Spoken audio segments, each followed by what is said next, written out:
It was a wedding that anyone would dream of, and I never thought my fiancé would suddenly cancel on me. And on top of that, "I've found my true love," he said nonsensically over the phone. Yet, 5 years later, when we met again by chance, "Do you want to try again?"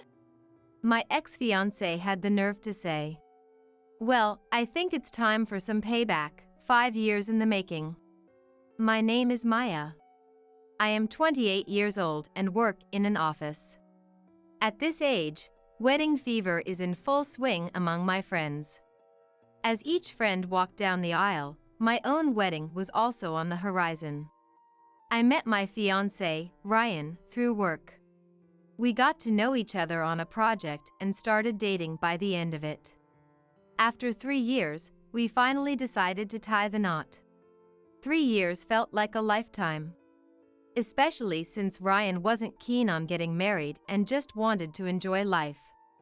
But with his 30s approaching and influenced by his friends' weddings, he finally decided to settle down. I was thrilled, as I feared we might enter our 30s without marrying or, worse, break up.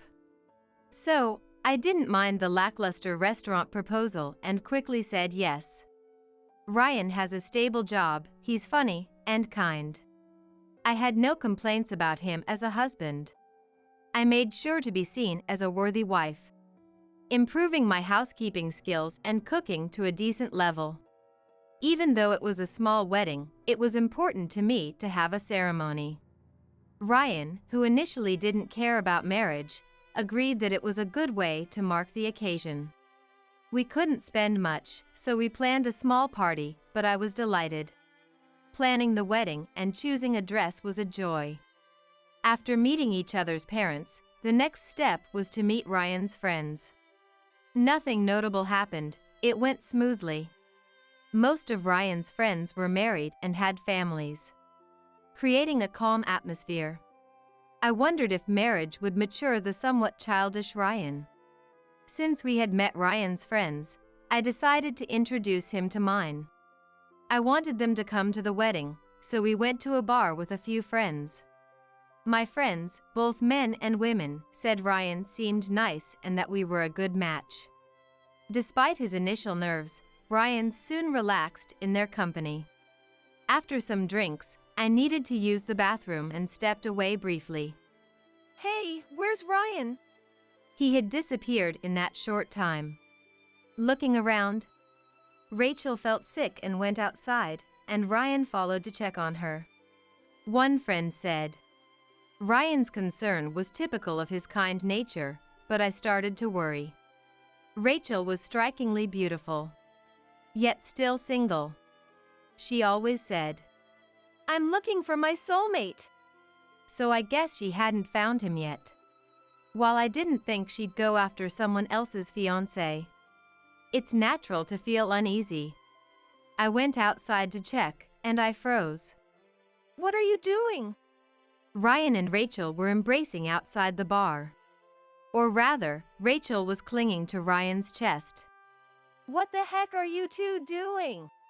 When I called out in surprise, Rachel turned to me with a startled look, and Ryan looked a bit awkward. I felt something was off, but Rachel hurriedly smiled and rushed over to me. "Sorry, I felt a bit dizzy and Ryan just helped me stay steady." "Is that so? Are you okay?" "Yeah, I feel better after getting some fresh air. I'm heading back inside." With that, Rachel went back inside. When I looked back, Ryan shrugged and walked in silently. Something feels off. As if my intuition was right, Ryan's attitude started changing gradually.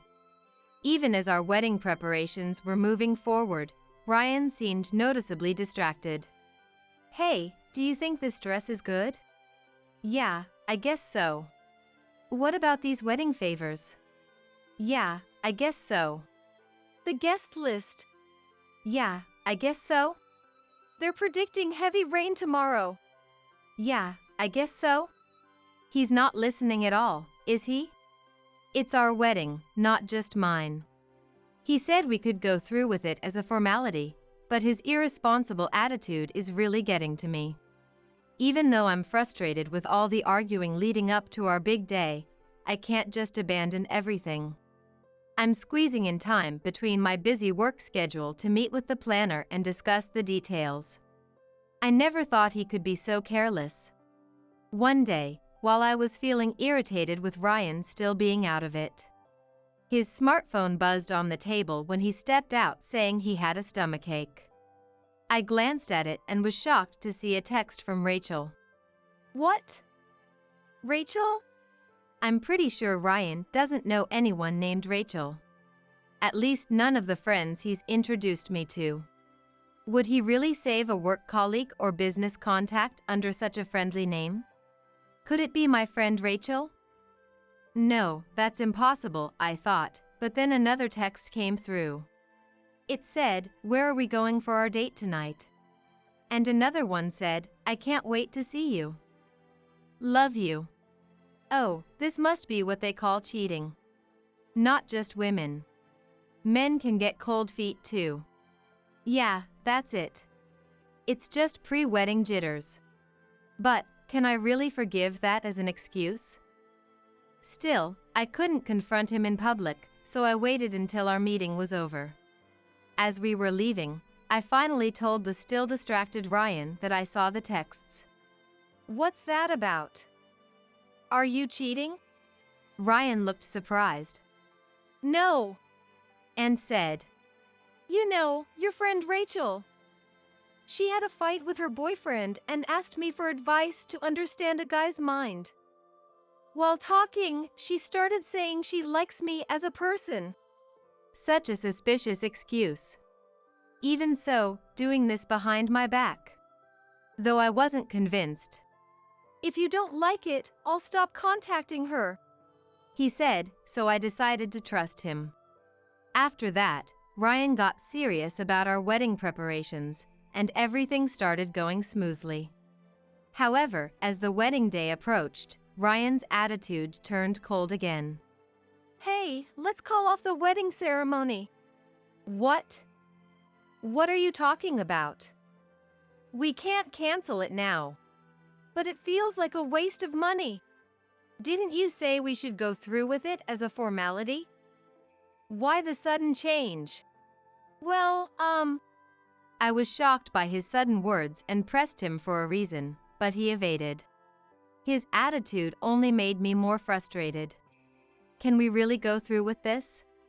When I consulted a married friend, it's probably just pre-wedding jitters, she said. Men who have been free and easygoing often feel that way. Once you're married, they'll settle down. This was coming from someone with experience. I started to worry if that was the case when I was stunned by what I saw right in front of me. Is that Ryan and Rachel? The day before the wedding. I had worked late and decided to pick up some dinner on my way home, so I headed to the supermarket. And there, coming out of the entrance, was Ryan and Rachel, carrying grocery bags and looking very cozy. They didn't even notice me as they got into their car and drove away. I was so shocked I couldn't move. What was going on? I was completely bewildered. When I got home, I called Ryan, but he didn't answer. I sent a text saying, "We need to talk," but he read it and didn't respond. Hey, aren't we getting married tomorrow? My anxiety reached its peak. The next day arrived, and it was the wedding day. The worst situation is that I can't fall asleep because I'm worried and I don't get enough sleep. Still troubled by what I saw yesterday, I arrived at the venue. The staff told me, Ryan hasn't arrived yet. I was shocked. Sure, it takes longer for the bride to get ready, but the groom should be here early too. It was almost time for the guests to start arriving. As I was getting anxious, my friends who were helping with the reception arrived. Congratulations, they all said, but I couldn't be happy. Seeing my worried face, what's wrong? One friend asked. When I told her that Ryan hadn't arrived yet, she was surprised. Now that you mention it, Rachel isn't here yet either. Rachel too? Yeah, she was supposed to help us with the reception today, remember? I was wondering why she hadn't contacted us. Hearing this, I told her I saw the two of them together yesterday. My friend, shocked, quickly called Rachel. I, getting even more worried, called Ryan again, but it went straight to voicemail, saying his phone was off. Why? I felt like crying, and my friend quickly said, I'm sure they just overslept. But even oversleeping is bad enough, I thought. Let's just get you ready, okay? My friend took my hand, with tears in my eyes, and led me to the dressing room. My parents, seeing my state, were surprised. When I told them Ryan hadn't arrived yet, Ryan's parents showed up. What is that foolish son of ours doing? They frantically tried calling him too, but it was the same result. Guests were starting to arrive, and I had to get ready. I was so nervous waiting for him, but Ryan still didn't show up. With just 5 minutes left before the ceremony. I'll go get him, one of Ryan's friends said. The staff tried to be accommodating, saying, We'll have a standing buffet until the ceremony begins. They said, trying to be considerate. But then, it happened.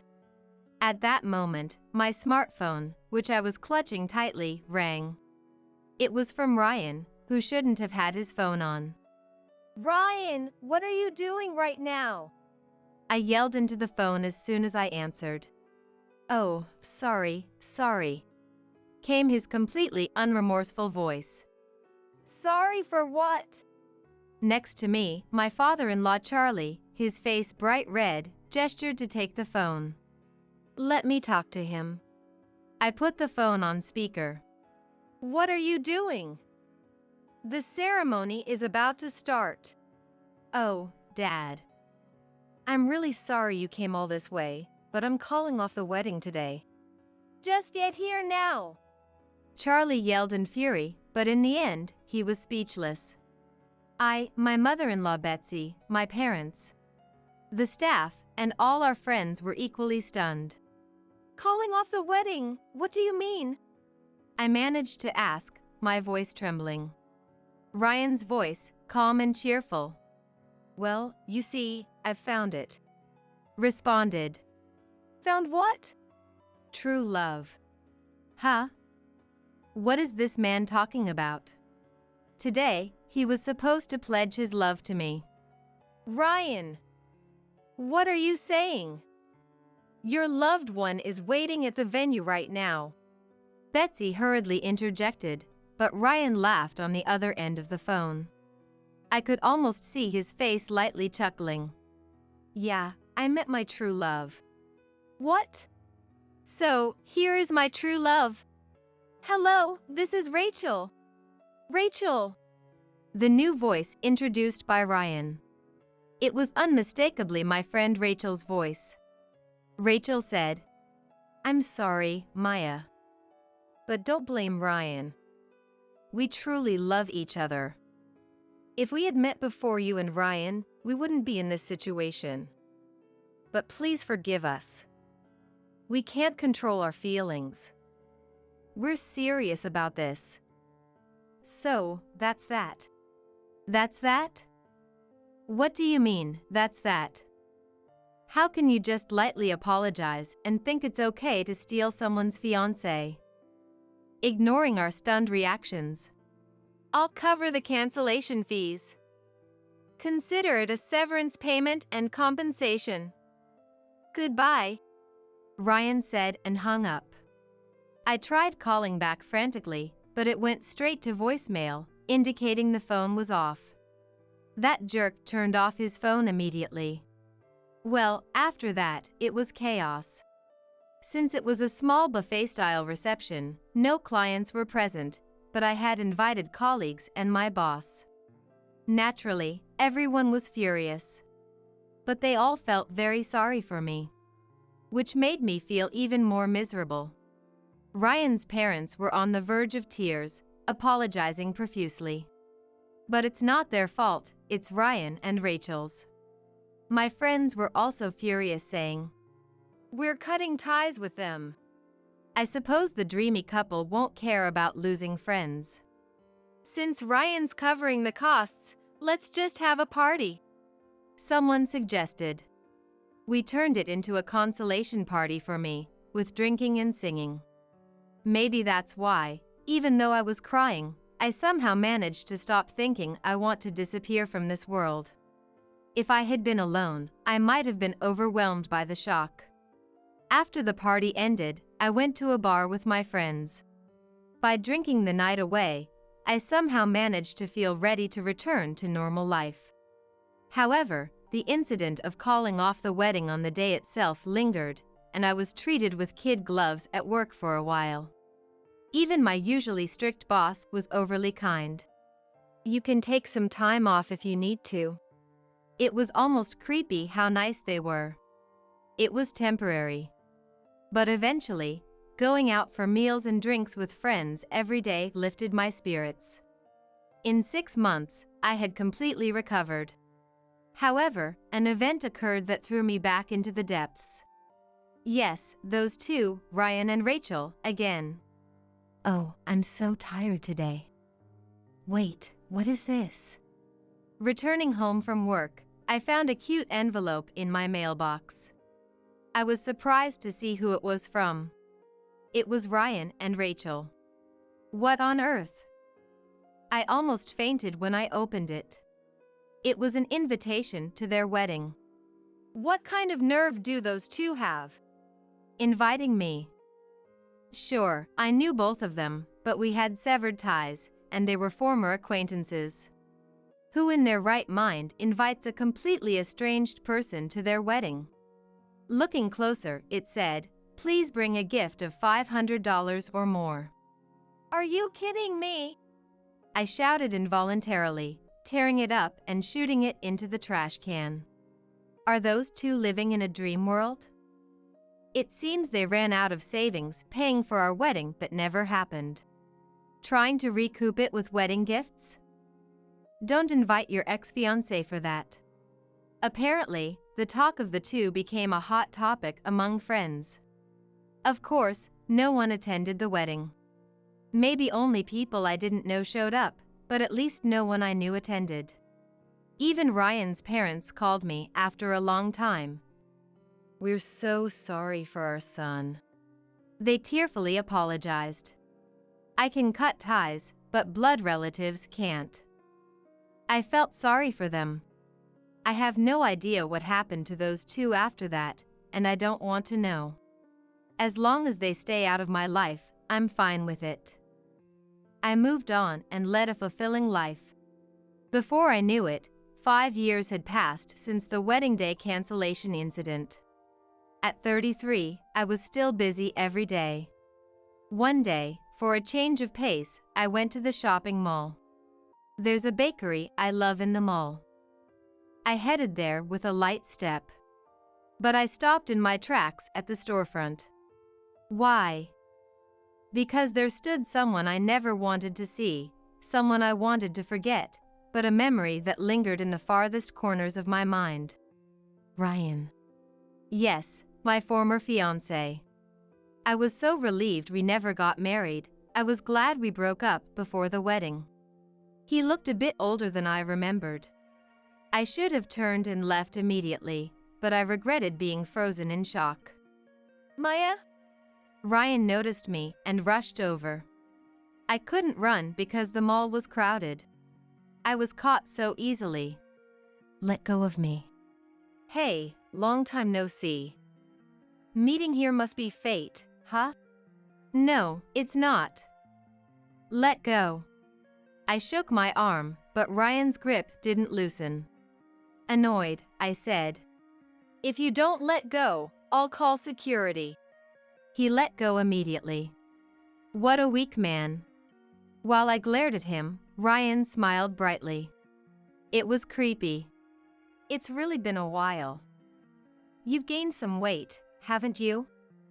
Well, you're middle-aged now." "Shut up, leave me alone." This is the worst. Why do I have to run into this guy here, now? I cursed the coincidence. I wanted to leave quickly, but Ryan wouldn't stop talking. Look at me, still as handsome as ever, right? Without thinking, I said. Should I erase you from this world? I ended up saying it. Then, there's no way you can erase my handsomeness, he said, making me seriously consider if there was a weapons store in the mall. Well, of course, there wasn't. This isn't a movie where you can just find a weapons store whenever you want. Such a shame. I'm in a hurry. See you. I thought about leaving straightforwardly. Don't be shy.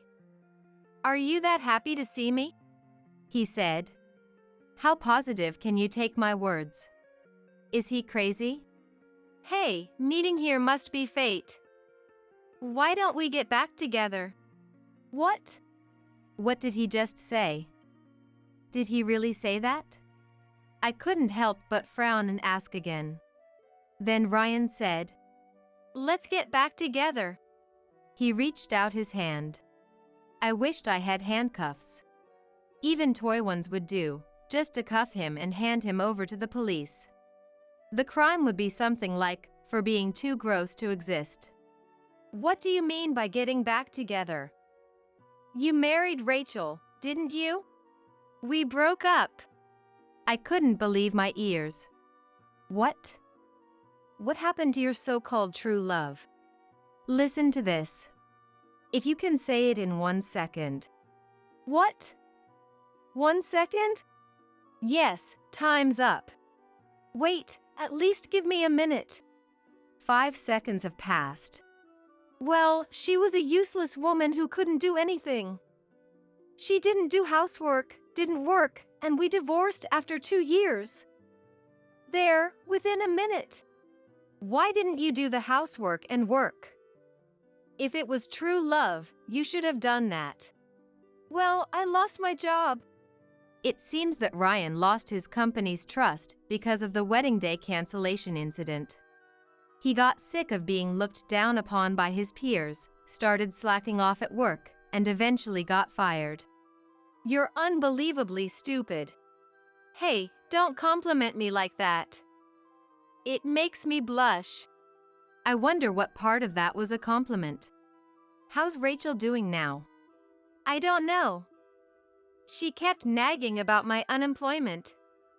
It's rude to say she was attracted to my income. So, Rachel married Ryan for his money.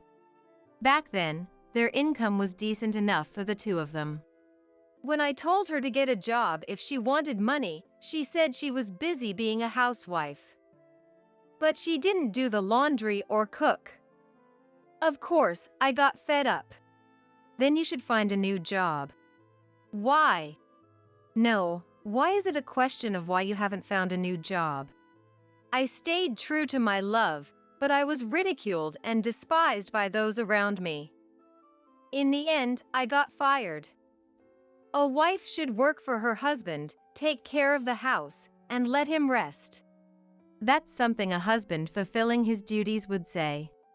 But even if I said it, Ryan wouldn't understand. Both Rachel and Ryan are equally terrible people, and their divorce was inevitable. So much for your so-called true love. In the end, Rachel wasn't my true love. How can he say that after canceling our wedding on the day itself? It's outrageous. I'm angry, but it's a waste of time to be mad at this fool. I realized that you are the one I truly love. What? That's disgusting. I can't believe he'd say that to me. It's so gross it gives me goosebumps. Don't be shy. You still love me, don't you? No way. Hey, don't say that. I know everything. So, what are you doing now? Working? Of course I am. At your old company? Yes. It's been 5 years since then. Did you get a promotion? That's none of your business. So, you did get one. As expected of my girl. I was genuinely disgusted. What is this guy talking about? Is he seriously out of his mind? What does he mean by my girl? Even as a joke, it's in very poor taste. Did you perhaps focus on work because of the shock of me dumping you? If you got promoted because of that, you owe it to me. No need to thank me, just support me financially, and I'll forgive everything. Huh? Even if I had anything to forgive you for, why on earth would I need your forgiveness? Well, because you're having a good time living on your own without me. I couldn't understand his logic. Was he always this hard to communicate with? I rubbed my forehead. I was truly glad we never got married. Listen, Just as I was about to give him a dose of reality, I got a call on my smartphone at the worst possible moment. Seeing who it was, I couldn't ignore it. Hello. Hey, I'm talking to you, and you're taking a call? Shut up and be quiet, idiot.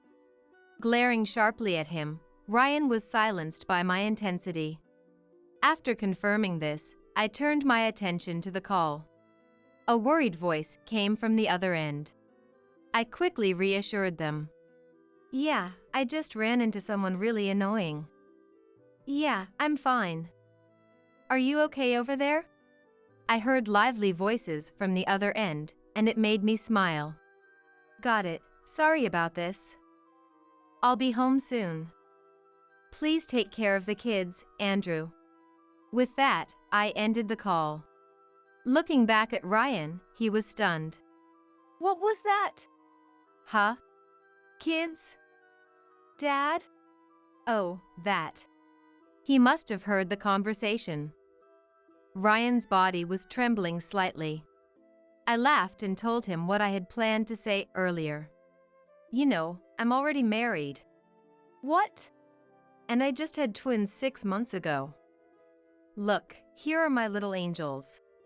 I showed him the screen of my smartphone, displaying 2 adorable sleeping babies. Married? Twins? How could you do that while having me? What are you talking about? While having you. There's not a single trace of you in my life. You don't exist at all. Giving him a cold look, Ryan's body trembled.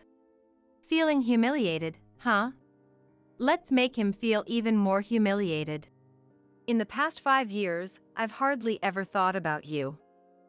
Not even once in the 3 years since I married my beloved husband. Living happily alone? Yes, I'm very happy, but not alone. I'm with my loving family. I smiled at Ryan, who was gnashing his teeth in frustration. At first, I did throw myself into work to forget about you. But soon enough, I got so absorbed in my job that I completely forgot about you. I even met my now husband through work. Thanks to that, I became even more motivated and succeeded in my career. Get it? I don't need you in my life at all. In fact, you're a hindrance. I'm happy because you're not around. I pointed my finger at him. I've never needed you and never will. Now, get lost. And never contact me again. You're just a stranger to me. Ryan glared at me with an expression that could almost be heard grinding his teeth.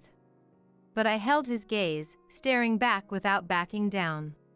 If you keep this up, I'll call security. At that moment, Don't you dare! How dare you, a woman who was dumped by me? Ryan suddenly lunged at me, trying to hit me. His face twisted into a demonic, ugly expression. Could this really be the man I once loved and almost married? I thought coldly, he was unrecognizable. If I just stood there and let him hit me, it would give him a severe punishment. But I didn't want to get hurt. So I took a few steps back and prepared myself. Ryan charged at me with a wild scream, swinging his fist. Ryan screamed and spun around, falling to the ground. I hadn't done anything. I just dodged in time with his movement, and he fell on his own. What? What just happened? Ryan, unable to understand the situation, scrambled to his feet in confusion. I laughed and said, "It's a form of self-defense. You avoid the attack and, well, usually you counterattack, but for self-defense, running away is the best option, I guess." Though I wasn't running now. Hearing this, Ryan's face turned bright red as he stood up. "Don't mock me." He then tried to hit me again, undeterred. "I'll teach you what happens when you make a fool out of me." I could see his movements clearly. It's been 5 years since we broke up, and I've experienced many things. One of those experiences was learning self-defense, which I started out of interest. Compared to the lazy, unemployed Ryan, his movements were in slow motion. As I prepared myself, I decided to lower my guard. Ryan looked surprised. "Yes, that's right. Just let me hit you," he shouted, raising his fist. But then, "What are you doing?" several uniformed security guards grabbed Ryan, pinning him to the ground. Ryan couldn't resist, taken by surprise. "Stop struggling! Someone call the police!" Apparently, the security guards had heard the commotion and rushed over. Ryan was pinned to the ground. "Are you okay?" One of the security guards looked up at me with concern. "I'm fine." I nodded. Then I crouched down to meet Ryan's gaze. "Hey, it's not my fault. It's all Maya's fault. I'm not to blame. You're the one at fault." I cut him off coldly before he could finish. Ryan paled at my icy tone. "What true love? What Rachel isn't my true love? What I truly love you? Maya, it's disgusting. You are seriously disgusting. Who would ever get back with you? I have a loving husband who loves me, and precious children I would do anything to protect.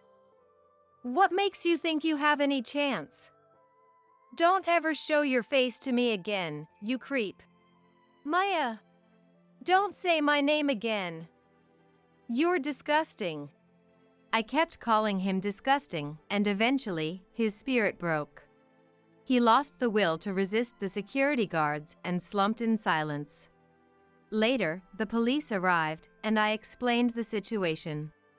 Ryan was taken away. Unfortunately, he wasn't arrested because it was only an attempted assault. I briefly thought it might have been better to let him hit me, but I didn't want the pain. I didn't think he knew my home or cell phone number, but he might call my workplace, so I consulted a lawyer. I filed for a restraining order, which was granted. Sometime later, I got a call from Ryan's parents, who I hadn't heard from in years. Apparently, they had disowned him after the incident 5 years ago, and now he had returned home and told them what happened. And then came the phone call where they apologized and talked about moving away. They said they couldn't bear to see their foolish son anymore, so they were secretly planning to run away in the night. Even as parents, they couldn't take responsibility for the actions of their grown son. I felt sorry for them. As for Ryan, he had disappeared without a trace, with nowhere to turn to and no way to support himself. He lost not only true love, but also any hope for a future. That's his own responsibility. Speaking of which, I heard from a friend that my former friend Rachel has also fallen on hard times. She had counted on Ryan's good income after taking him from me, but that plan fell through, and she couldn't return to her parents' house. She ended up living in a world of night jobs. However, Rachel, who had always hated working, is now living a life of poverty. I saw her wearing old clothes, looking so haggard. But those words didn't stir anything in my heart. That's her own responsibility too.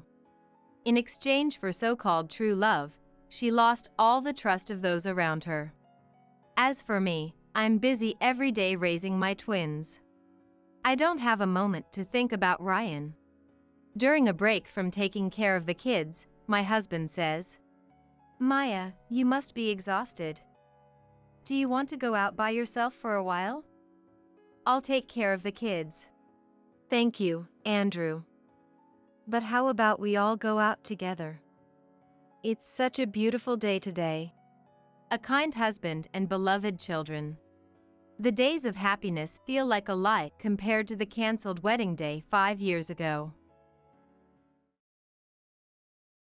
I remarried a young and beautiful woman, unlike you.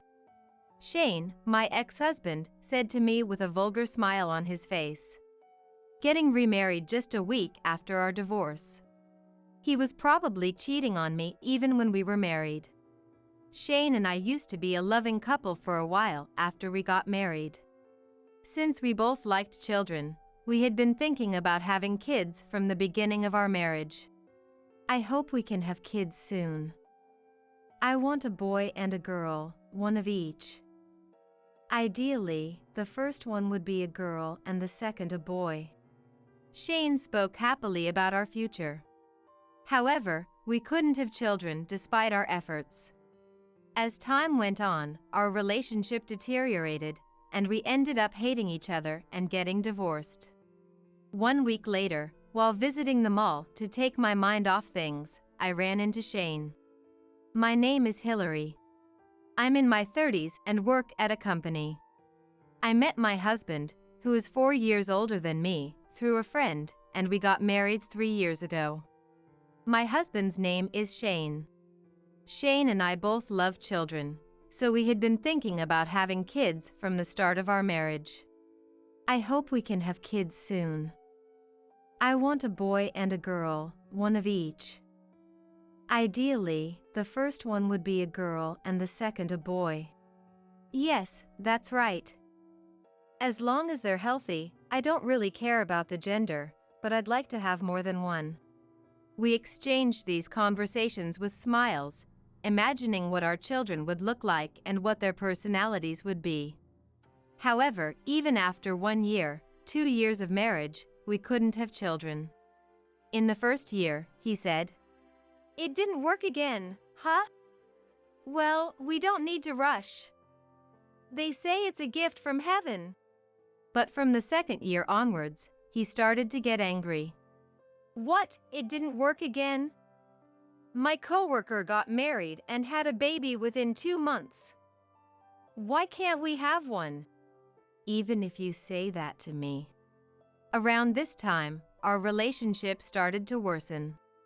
Shane's attitude became harsh and I couldn't bear it alone, so I often confided in my best friend, Aurora. Aurora always listened to me seriously. I see. He really wants kids, so I understand why he gets disappointed, but I wish he'd be more considerate of you, Hillary. She said sympathetically. That's right. It's like he's become a different person. He used to be so kind. Remembering the old Shane, I sighed deeply. Aurora also shared her worries with me, and we confided in each other about things we couldn't easily tell others. Even after that, we couldn't have children, and before I knew it, 3 years had passed since we got married. I thought it was impossible to get pregnant naturally, so one day I suggested infertility treatment to Shane. After finishing dinner, I spoke to him, who was drinking coffee. Hey Shane. We haven't had kids in 3 years, right? I'm already 34, so how about we try infertility treatment? At my words, he made a blatantly annoyed face. What? Infertility treatment? Isn't it because you're just getting old? If you want to do it by yourself. Why would you say that? I was stunned by his unexpectedly harsh response and was at a loss for words. I'm not doing it. There's no way the problem is with me. Shane spat out those words and quickly left for the bedroom. I was left standing there in shock. Is he not willing to cooperate at all? I quietly murmured, feeling a mix of emptiness and sadness. Reluctantly, I decided to go to the fertility clinic alone for the time being. After undergoing the initial tests by myself. Where is your husband? He needs to cooperate too. Many cases of infertility are due to male factors. Next time, bring him along. The doctor asked. Taking the doctor's words to heart, I decided to discuss the issue with him again that night. Hey, infertility treatment won't work if it's just me. You need to get tested too, so can you come to the clinic with me? What? You think it's my fault? It's obviously your problem, not mine. I'm not involved. I told you to handle it on your own. Don't drag me into this. He shouted angrily. But it seems that male infertility is also common. What? The doctor said so, and he insisted that husbands need to cooperate too. Please, Shane, come to the clinic with me. I pleaded desperately with him. Reluctantly, with an annoyed look on his face. Fine. Stop nagging, he finally said. A few days later, I took Shane to the fertility clinic. Shane underwent the tests, but when he came out of the examination room, he looked irritated and upset. We waited in the waiting room to hear the results of my previous tests and Shane's recent ones. However, the clinic was crowded, and we weren't called for a while. Shane, unable to wait any longer, stood up from his seat and said, "I'm leaving." Ignoring my attempts to stop him, he left the clinic alone. Reluctantly, I decided to hear the results by myself. Finally, I was called in and listened to the doctor's findings, which shocked me. I have to tell him. I hurried home. Opening the door, I said, "I'm home," and then washed my hands before heading to the living room. There stood Shane, looking furious, his face contorted like a demon. What's going on? Hey! This is ridiculous. I thought fertility tests would be easier. Why did I have to go through such humiliation? Apparently, he was unhappy with the methods used in the male infertility test. Well, we need to do proper tests to find out why we can't have a baby. So, about the test results. Before I could finish, he interrupted me, yelling, "You're an old woman, that's why we can't have kids, and I had to go through that. I can't take it anymore. I want a divorce." What? What are you talking about all of a sudden? Shane's sudden declaration of divorce left me stunned. I can't live with an infertile old woman anymore. What? After enduring Shane's insults and the way he blamed me for being infertile, my feelings for him turned ice cold in that moment. Fine. Let's get a divorce. Good, I'm glad you're agreeing so quickly. Get out, infertile old woman. I packed my things in silence and left the house. I decided to stay at my parents' place for the time being. My parents welcomed me warmly, which I appreciated deeply. As soon as I arrived at my parents' house, I filled out my portion of the divorce papers and sent them to him. 3 years of marriage with Shane. In the beginning, he was kind and a good husband. We had many happy memories together. But the Shane I loved is no more. When I recall his ugly face, calling me an infertile old woman and demanding a divorce, I feel a deep sadness and a surge of intense anger. I no longer had even a shred of affection left for him. A week later, I went to a large shopping mall to clear my mind. As I wandered through the bustling corridors, I spotted a familiar profile in the distance and couldn't help but mutter, "Oh, great, just my luck." I quickly turned on my heel, hoping to leave unnoticed. "Hillary, is that you?" Unfortunately, Shane had already spotted me and called out. I ignored him and kept walking. Hey, wait up! But he grabbed my arm. Let go of me! I shook off his hand, but Shane just looked at me with that irritating smirk of his. Have you been following me? Still not over me, huh? What? His absurd accusation left me speechless. Well, I've remarried a beautiful, young woman. There's no place for an infertile old woman like you. So why don't you just disappear? He laughed crudely, looking down on me. Even though he had just stopped me to talk, now he was telling me to go away. The nerve! We had only been divorced for a week, and he was already remarried? It hit me then, Shane had been cheating on me. Our marriage had deteriorated not only because we couldn't have children, but also because he had been unfaithful. He must have been so eager to get divorced because he had someone else lined up. What a despicable man. As I frowned, I heard a sugary voice. Shane, who are you talking to? The voice belonged to a woman with blonde hair, heavy makeup, and revealing clothes. She was carrying branded bags and accessories, clearly flaunting her wealth. Oh, you're done shopping? This is my ex-wife. Oh, the infamous ex-wife. She looked at me with disdain. I recognized her from somewhere. Who was she? I almost remembered, but the memory eluded me. Seeing my confusion, Shane smugly introduced her.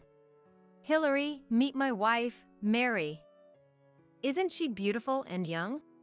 Hi there, I'm Shane's Mary. I'm 25. At that moment, I couldn't hold back my laughter. I see, that Mary. I finally remembered who she was. I laughed so hard that tears came to my eyes, leaving Mary and Shane baffled. Between fits of laughter, I managed to say to Shane, My condolences. Anyway, I'm busy, so I'll be going now. As I tried to leave, Shane hurriedly stopped me. Hey, wait. What do you mean, my condolences? Is that your way of trying to cope? Coping? Not at all. Then what? Explain yourself. Shane demanded, clearly irritated. Fine, I'll tell you. I turned to Mary. I know who you are. I said. What? I don't know any dull, frumpy old woman like you. Mary responded with a puzzled look. Calling me a dull, frumpy old woman, how rude. In a cold voice, I asked her. Do you know a woman named Aurora? Aurora? Oh. She seemed to remember. Her face turned pale. Aurora. Isn't she Hillary's friend? What does Mary have to do with Aurora? Shane asked anxiously. I answered. She was a hostess who deceived Aurora's boyfriend and bled him dry. The moment he ran out of money, she tossed him aside like trash. What? His eyes widened in disbelief. So, I had heard from Aurora that her boyfriend had been deceived and manipulated by a hostess named Mary, who had made him spend lavishly on her. The club had initially explained it was all part of the job. But he genuinely believed they were in love and bought her expensive bags and branded watches at her request. Aurora, not wanting a man who could be fooled by a hostess, decisively broke up with him and has since moved on completely. The picture she showed me then was of this woman, Mary. At first, I thought it was just her boyfriend being naive, but Mary had gone as far as having a physical relationship outside the club, checking out houses to live in after marriage, and using elaborate methods to keep her boyfriend hooked. Moreover, she did this with multiple men, which was shocking.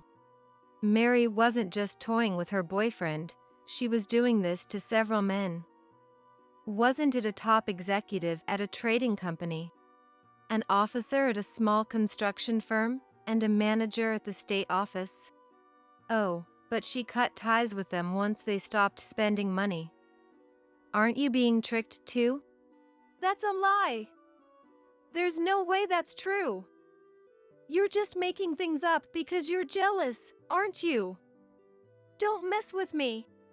Shane was furious and refused to listen to my warning. That's right. There's no way I'd do something like that. I don't even know who Aurora is, and I haven't made anyone spend money on me. Everything you're saying is a lie. Old woman, you're just jealous because I'm beautiful, aren't you? Mary also blatantly lied and shouted back at me. Mary's right, you're just jealous of her and making up stories. You're a barren old woman and ugly. Barren old woman is hilarious, so pathetic. Get lost, old woman. Taking advantage of my silence, they both hurled insults at me. Feeling it was ridiculous, I said, "All right, fine. Don't believe me then. I really don't care about you anymore. Be happy." And left the scene. Behind me, I could hear his anxious voice. "It's really a lie, right? Mary isn't tricking me, right?" And Mary's, Of course it's a lie. Believe me. I told you everything that old woman said was a lie. "That's what I heard." A few days later, I met Aurora and told her about what had happened. What?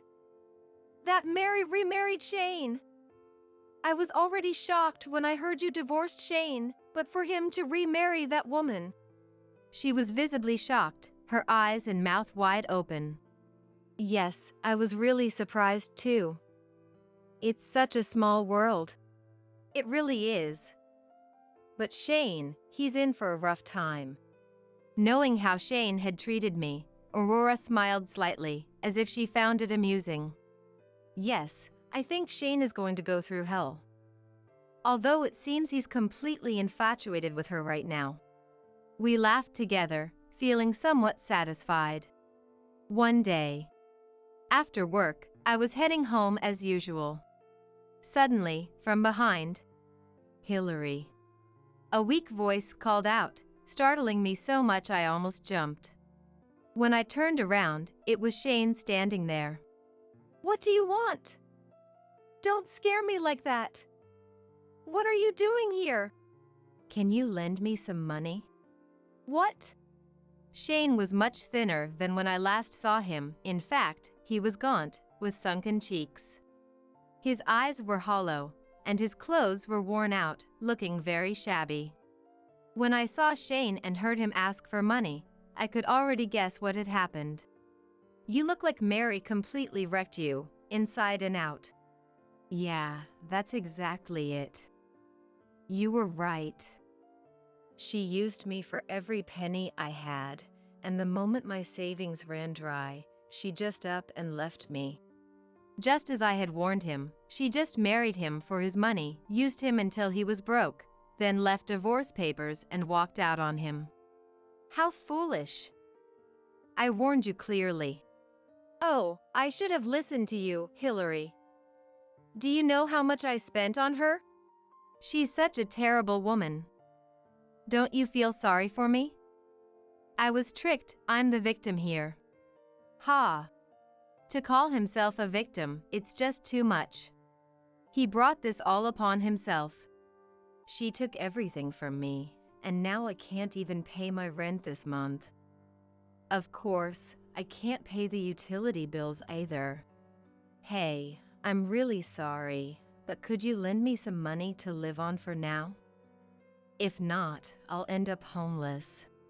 I was astonished at how easily Shane could ask for such a favor. And also, I want to get back together with you. Please, take me back. Mary tricked me and took everything, and now I realize how wonderful you are. Let's get married again. I'm begging you. Marry me again. I looked at Shane, clinging to me and crying, with cold eyes. Sorry to burst your bubble, but I refuse. What? Why? Why? Have you forgotten what you did to me? I don't love you anymore, not even a tiny bit. I hate you so much I don't even want to see your face. There's no way I'll ever get back together with you. As I stated this clearly, Shane's face turned bright red with anger. Who do you think you are talking to me like that? I'm offering to get back together with a barren woman like you. You should be grateful. I couldn't help but laugh at his words. Why are you laughing? Well, I was just wondering how long you'd keep misunderstanding things. Misunderstanding? I confronted him directly. The infertility issue isn't mine, it's yours. What? Shane was speechless. Remember the test results from the hospital? You didn't stay to hear them. I was going to tell you that night, but you were too busy shouting about divorce to listen to me. Yes, the hospital tests showed that Shane's ability to father a child was nearly zero, making natural conception impossible. On the other hand, I had no issues. Lies. That's a lie. There's no way I could be infertile. Stop making things up.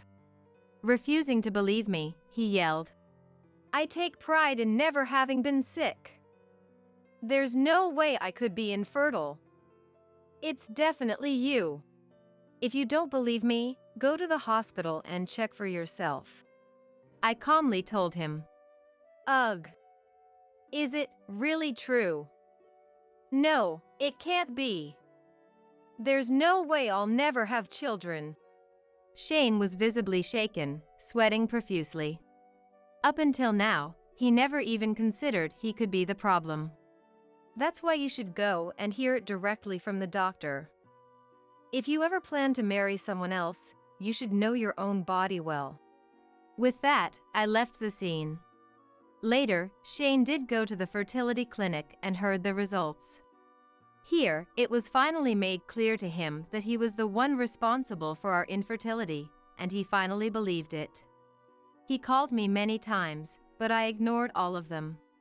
Then, he started leaving voicemail messages. Hey, it was my fault. I'm really sorry. Please give me another chance.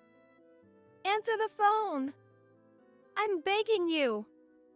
I have no money. The debt is getting out of hand. Hillary, please help me. He left many such messages, and I got so fed up that I deleted them all and blocked Shane. A few days after blocking him, Shane ambushed me outside my workplace. Hillary, please. I don't need us to get back together, but just lend me some money. I'm not asking for much. $10,000, no, even $5,000 would be fine. I'm begging you. We were married, right? Shane pleaded with deep regret. Stop it. Not here. I'm not giving you a single cent. Go away. I'll call the police.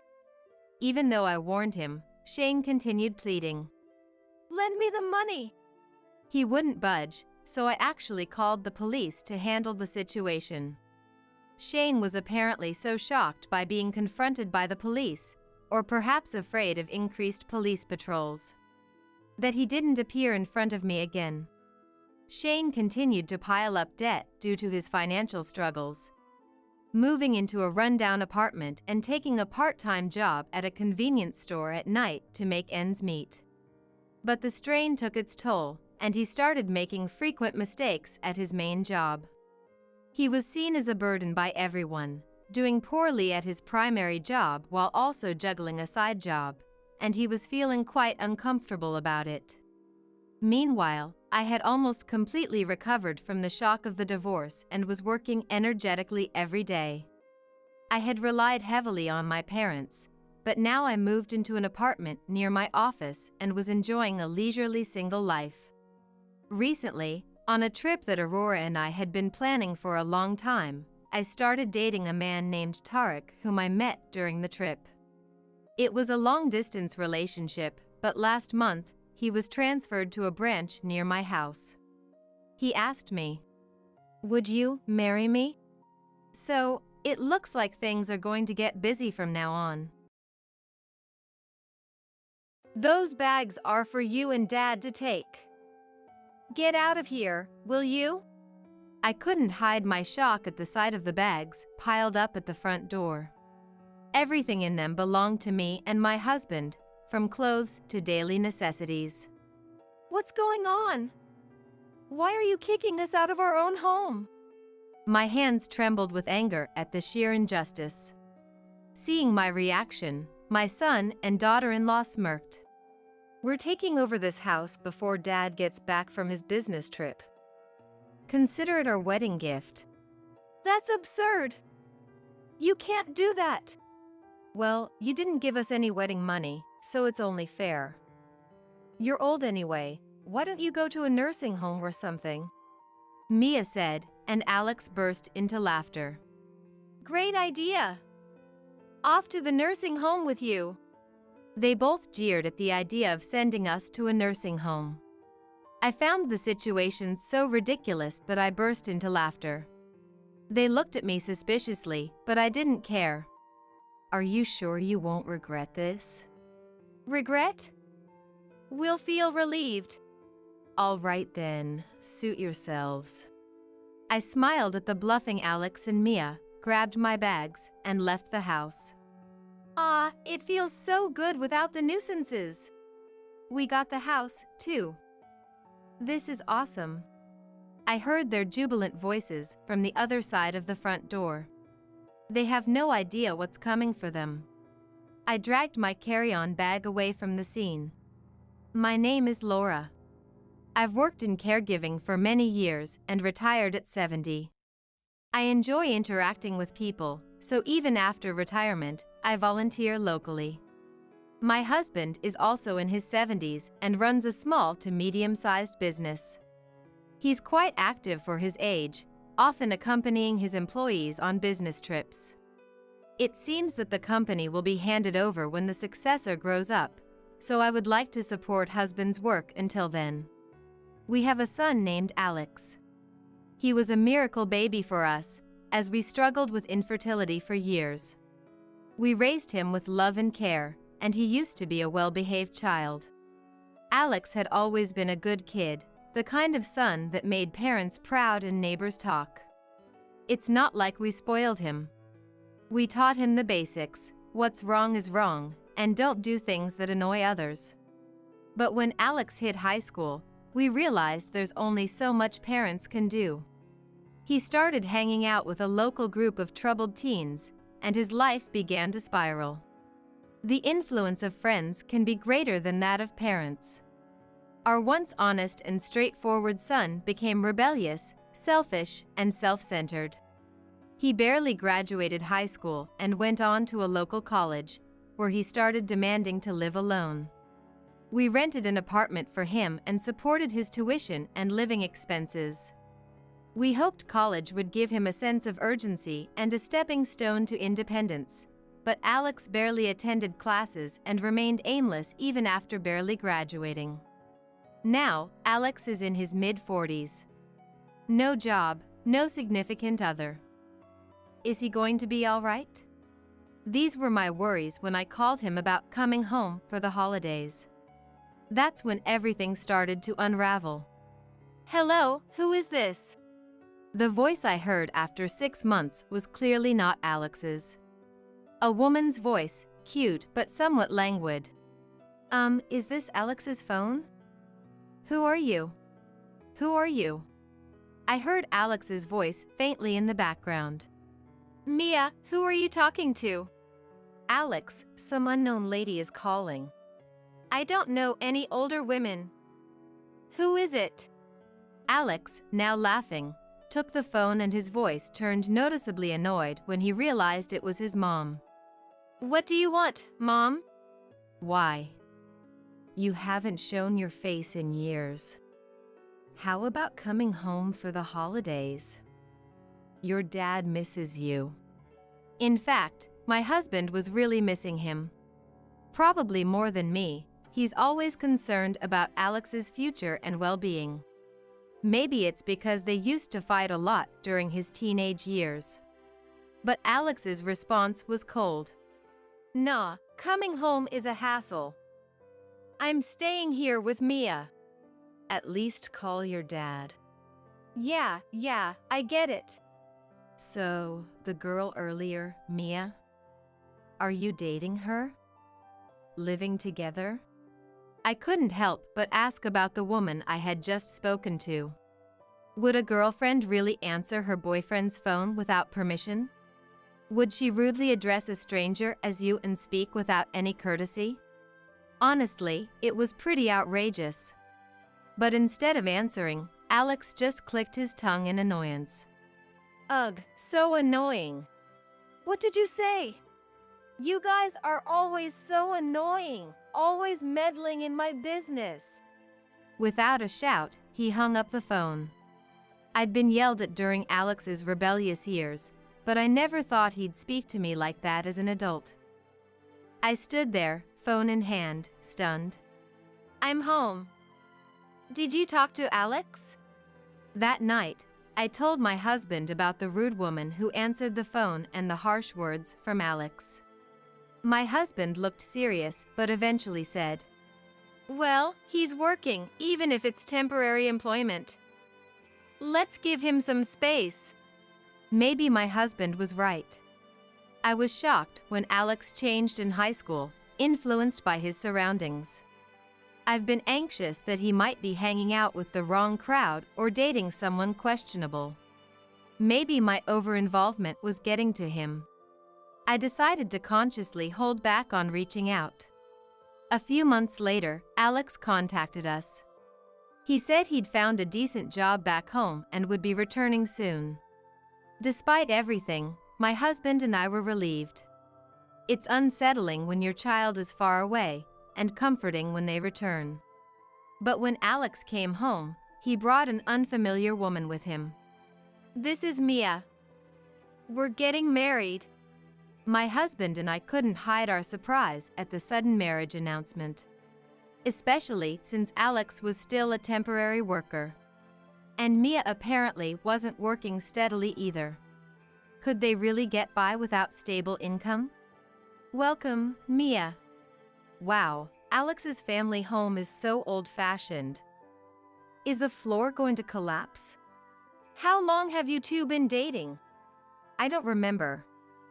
Are you the type to worry about the details, old man? Mia's answers to our questions were dismissive. Alex didn't correct her, he just laughed along. My husband and I exchanged a glance and shrugged in disappointment. This is bad. My husband's words sounded like he was pitying them. Despite our objections, Alex and Mia went ahead and registered their marriage. When we said we wanted to meet Mia's parents, she told us it wasn't necessary, denying us even a meeting of both families. Moreover, upon moving back to their hometown, Alex and Mia started living in a brand new apartment.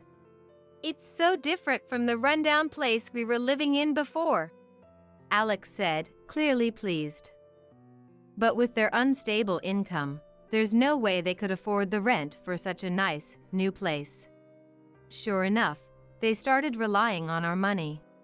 We decided to help with the rent, thinking they'd have expenses as newlyweds. But they also started coming over more often to eat, perhaps to save on groceries. Yet Mia's attitude remained the same. What's with this side dish? It looks disgusting. It's always been like this. Lacks color or something, Alex chimed in. I was getting irritated. If you don't like it, you don't have to eat it. You're the ones who keep showing up. I'm just cooking extra for you. Mia seemed unfazed and didn't take my words to heart. Influenced by her, Alex became increasingly rude to me and my husband, making us dread interacting with them. Then, suddenly, my husband had to go on a business trip. He had to spend several weeks in another region with a potential successor for the company. During that time, I'd have to deal with Alex and Mia alone. I'm really sorry to leave you alone at a time like this. It's fine. You're about to retire from being the boss anyway. And look, we have something to look forward to. True. It's just a matter of enduring until that's completed. Don't let those two get to you too much. We encouraged each other, and a few days later, I saw my husband off. After that, for some reason, Alex and Mia stopped coming over, and a brief period of peace was ensued. I was busy with my re-entry volunteer activities, so it was good not to have to deal with them. But one day, I came home to find Alex rummaging through my dresser, where I keep my banking cards. What are you doing? I turned on the lights and shouted. Alex tossed the banking card he was holding. Bad timing. You shouldn't have come back. Do you even realize what you're doing? We're family, so give me some money. We didn't even get a wedding gift from you. Alex lamented not receiving a wedding gift, but that's to be expected. After all, my husband and I still haven't accepted his marriage to Mia. We're already helping with their rent and providing meals. And now he's trying to steal his own parents' banking card? Unbelievable. I immediately kicked Alex out. I don't remember raising a child who would steal money from his parents. If you ever do this again, we're done. I hurled these strong words at him, and he left, clicking his tongue. I immediately called my husband to tell him what had happened. Even though we're family, the fact that Alex was trying to forcibly take money alarmed my husband. That Alex would do something like this. I warned him we'd cut ties if he does it again, but there's no guarantee he won't. Let's move the banking cards to a different location for now. I'll be back in a few days, and we can have a proper discussion then. All right, I'll be waiting. Only a few more days until my husband returns. I hid our valuables and braced myself for any surprise visits from Alex and Mia. But I never expected them to resort to such drastic measures. One day, when I returned from my re-entry volunteer activities, I found a truck parked in front of our house. Boxes and furniture were being carried in by movers. I rushed inside and found Alex and Mia. What are you doing? Mom. Sorry, but we've decided to take this house. Owning a home is an asset, right? So, it's better if we live here instead of you old folks, Mia said, laughing. I was too confused to comprehend what they were saying. Besides, Dad's still working at 70, right? Even now, he's on a business trip. I don't want to end up like that. Working hard is for suckers. While you guys are still healthy, we're taking what we can. Remarks that make a fool of her husband. Alex's words were a mockery of my husband, who has worked hard as a small and medium-sized business owner. I understand that it's been tough getting the business off the ground, but to me, this felt like an unbearable insult. Those are your belongings. Get out.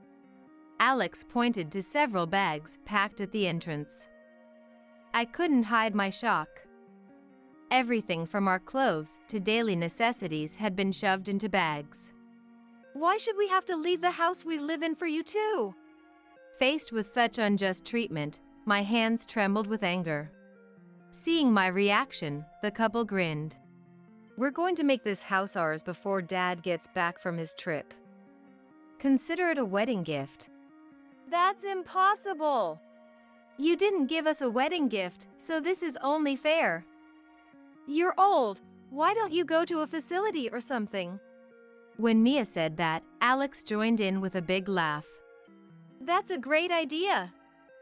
Old folks should go to a facility. As they chanted, urging me to go to a facility, something in me snapped. And I burst into laughter. The two of them looked at me suspiciously, but I didn't care. Are you sure about this? You won't regret kicking me out. Huh?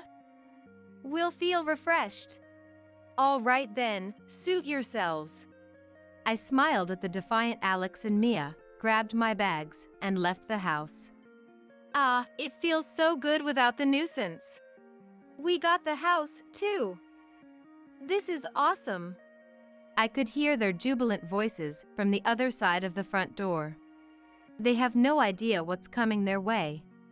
Dragging my carry-on bag, I left the scene. A month later, I received a call from Alex, who knew I was now living with my husband who had returned from his business trip. Hello, Alex? What's going on? Mom, it's terrible.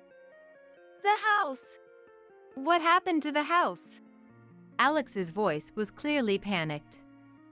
Even without asking, I could tell something urgent was happening. Actually, I already knew why Alex was in trouble. Did you know this house is going to be demolished? Oh, did I forget to mention that? My feigned ignorance was met with Mia's voice. What the hell, MIL? Did you set us up? You moved in without knowing anything. Besides, how could a house that you didn't inherit become your asset? Mia was still ranting, but I didn't care. The house they took from us was scheduled for demolition. Once my husband returned from his trip, we planned to tell Alex and move into our newly built one-story home. We had moved our banking cards to the new house the day Alex went snooping, so they were safe. I was planning to explain everything step by step, but Alex and Mia took that opportunity away from us. Listen, the contractors are already here, telling us to vacate. Where are you guys? Can you take us in for a bit? Well, you have that rental apartment, don't you? You were living there originally, so you can just go back. We thought we'd get the family home, so we already terminated the lease. I was utterly amazed at my own son's lack of crisis management skills. It seems Alex and Mia had prematurely terminated their apartment lease, thinking they could live in the family home and use the money I was paying for rent however they wanted. Only then did they find out the house was going to be demolished. But that's not our problem anymore. You guys better leave soon. If anyone other than the owner, my husband, is found living in a house scheduled for demolition, you could be charged with trespassing. Come on! We're family, help us out! You're the ones who told your parents to go to a facility, right? I did as you wished, so figure out the rest yourselves. With that, I hung up the phone without waiting for a reply. After that, the demolition began, and the house my husband and I had lived in for years disappeared without a trace. I thought the situation might turn into a police matter if Alex and Mia didn't leave by the deadline, but it seems my worries were unfounded. Life was peaceful for a while, but the calls from Alex and Mia didn't stop. We even changed our phone numbers, but they managed to track us down through local volunteer connections. Their demands were, as always, about money. Alex and Mia, without stable jobs and now without a home, were living in company housing while working at a factory. Despite having a roof over their heads, they still wanted to live luxuriously on someone else's dime. If you don't give us money, we'll show up at your house. My husband and I became a bit concerned upon hearing this desperate threat. Only a handful of people know the location of our new home. My husband had just retired as the CEO and passed the reins to his successor, but he had told some people at the company about our new residence. I don't think our employees would leak information to someone like him. Maybe we should talk to them just in case. While we were discussing this, Alex and Mia showed up at my husband's company. The current CEO informed us about their visit. Did they cause any trouble at the workplace? We were quite concerned, but the current CEO assured us that wasn't the case. The employees had heard my husband complain about Alex and Mia before, and they were appalled by their actions towards us. So, when Alex and Mia showed up at the company, they were firmly turned away. They persistently demanded to know our whereabouts, but the CEO assured us he didn't reveal anything. He even told them off, asking how much more unfilial they could be, and chuckled as he told us. Alex and Mia left the company in frustration and haven't returned. The CEO promised to inform us and take legal action if they try any harassment, which we gratefully accepted. He assured us that the entire company intends to protect my husband and me. It's probably the result of goodwill my husband built up while running the company. And we made a decision. We're cutting ties with Alex and Mia. Wanting money so badly that they'd inconvenience not just their parents but also those around them. Exactly. I don't even feel sad about it anymore. Parents and children are separate individuals, even if they share the same blood. There's a limit to how many times you can forgive terrible behavior. What follows is something we heard through my husband's contacts. Alex and Mia are apparently working non-stop at the factory. They've angered the factory manager by slacking off and doing a sloppy job with assembling parts. It seems they're now paying the price for their previous laziness. Perhaps because of their busy lives, Alex and Mia are constantly fighting, causing complaints from their neighbors in the company housing. Saving money is difficult for them, as their hobbies include playing the lottery and smoking, both money-draining activities.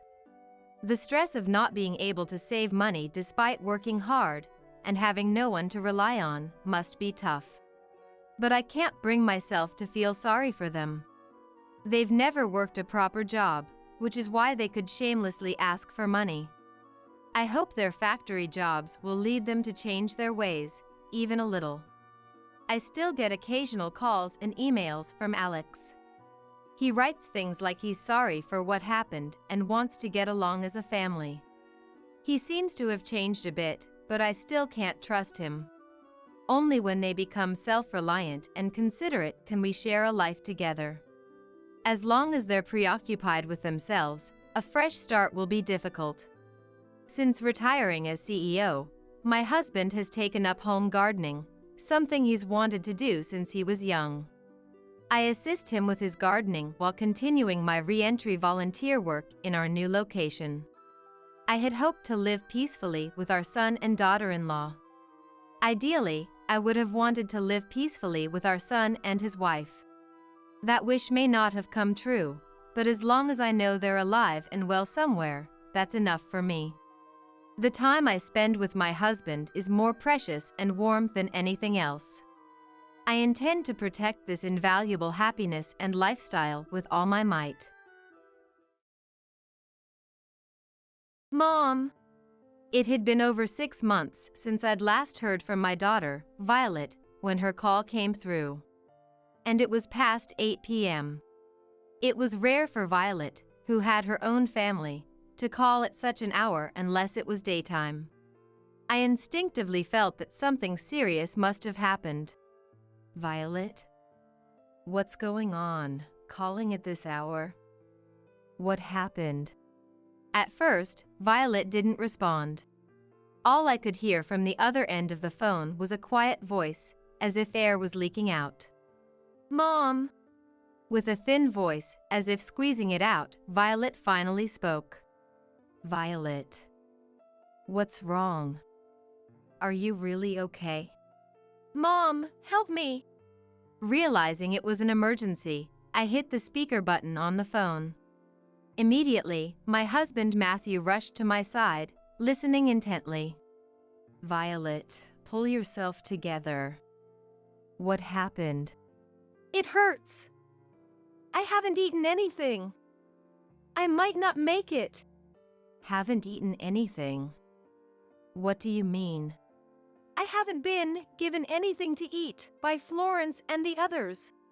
The image of Violet crawling on the floor, desperately reaching out to me for help, flashed through my mind. That's too dangerous for you, Matthew yelled, grabbing the car keys and heading to the door. I'm coming to get you right now, I shouted through the phone, hurrying after Matthew. My name is Sierra Smith. I'm 70 years old. Currently, Matthew and I run a steakhouse together. Matthew, having trained in famous restaurants when he was younger, is well regarded for his skills. Matthew and I met through a relative's introduction, and he opened his own restaurant when we got married. Not only is Matthew skilled in his craft, but his adept conversation skills and unpretentious personality have won over many regular customers. It's been nearly 30 years since I started helping out at the shop, but lately, I've begun to feel my body's decline. Perhaps due to age, I've started to feel pain in my back with just a little movement. Matthew has suggested hiring part-time help, but while grateful for his concern, I worry about labor costs and choose to work while I still can. Sometimes, Matthew jokes, "It would have been nice to have her around at times like this," referring to our only daughter, Violet. Since she's already independent and has her own family, we can't ask her to come back home and help with the shop.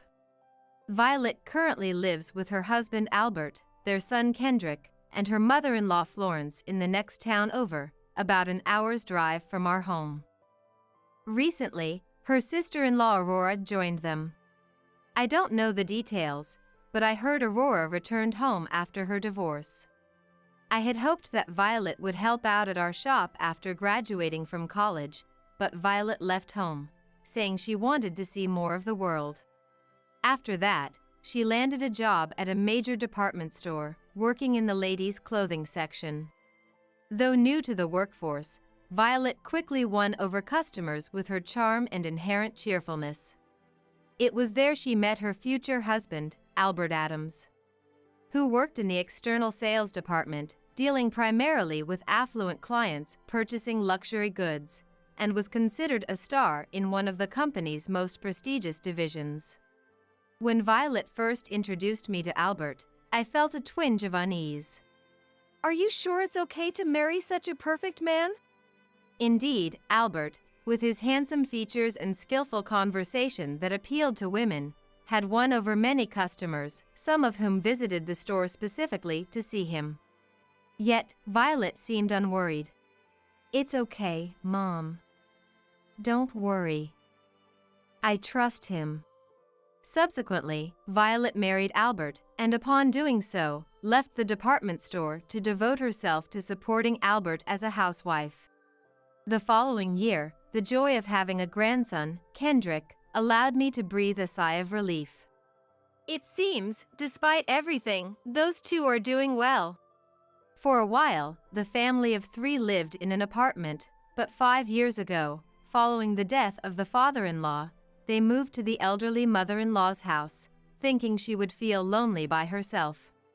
Occasionally, Violet would call home, but she started to lament that Albert was often not around.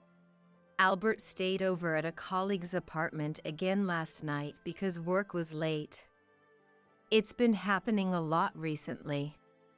Even on weekends, he's away for golfing with his college."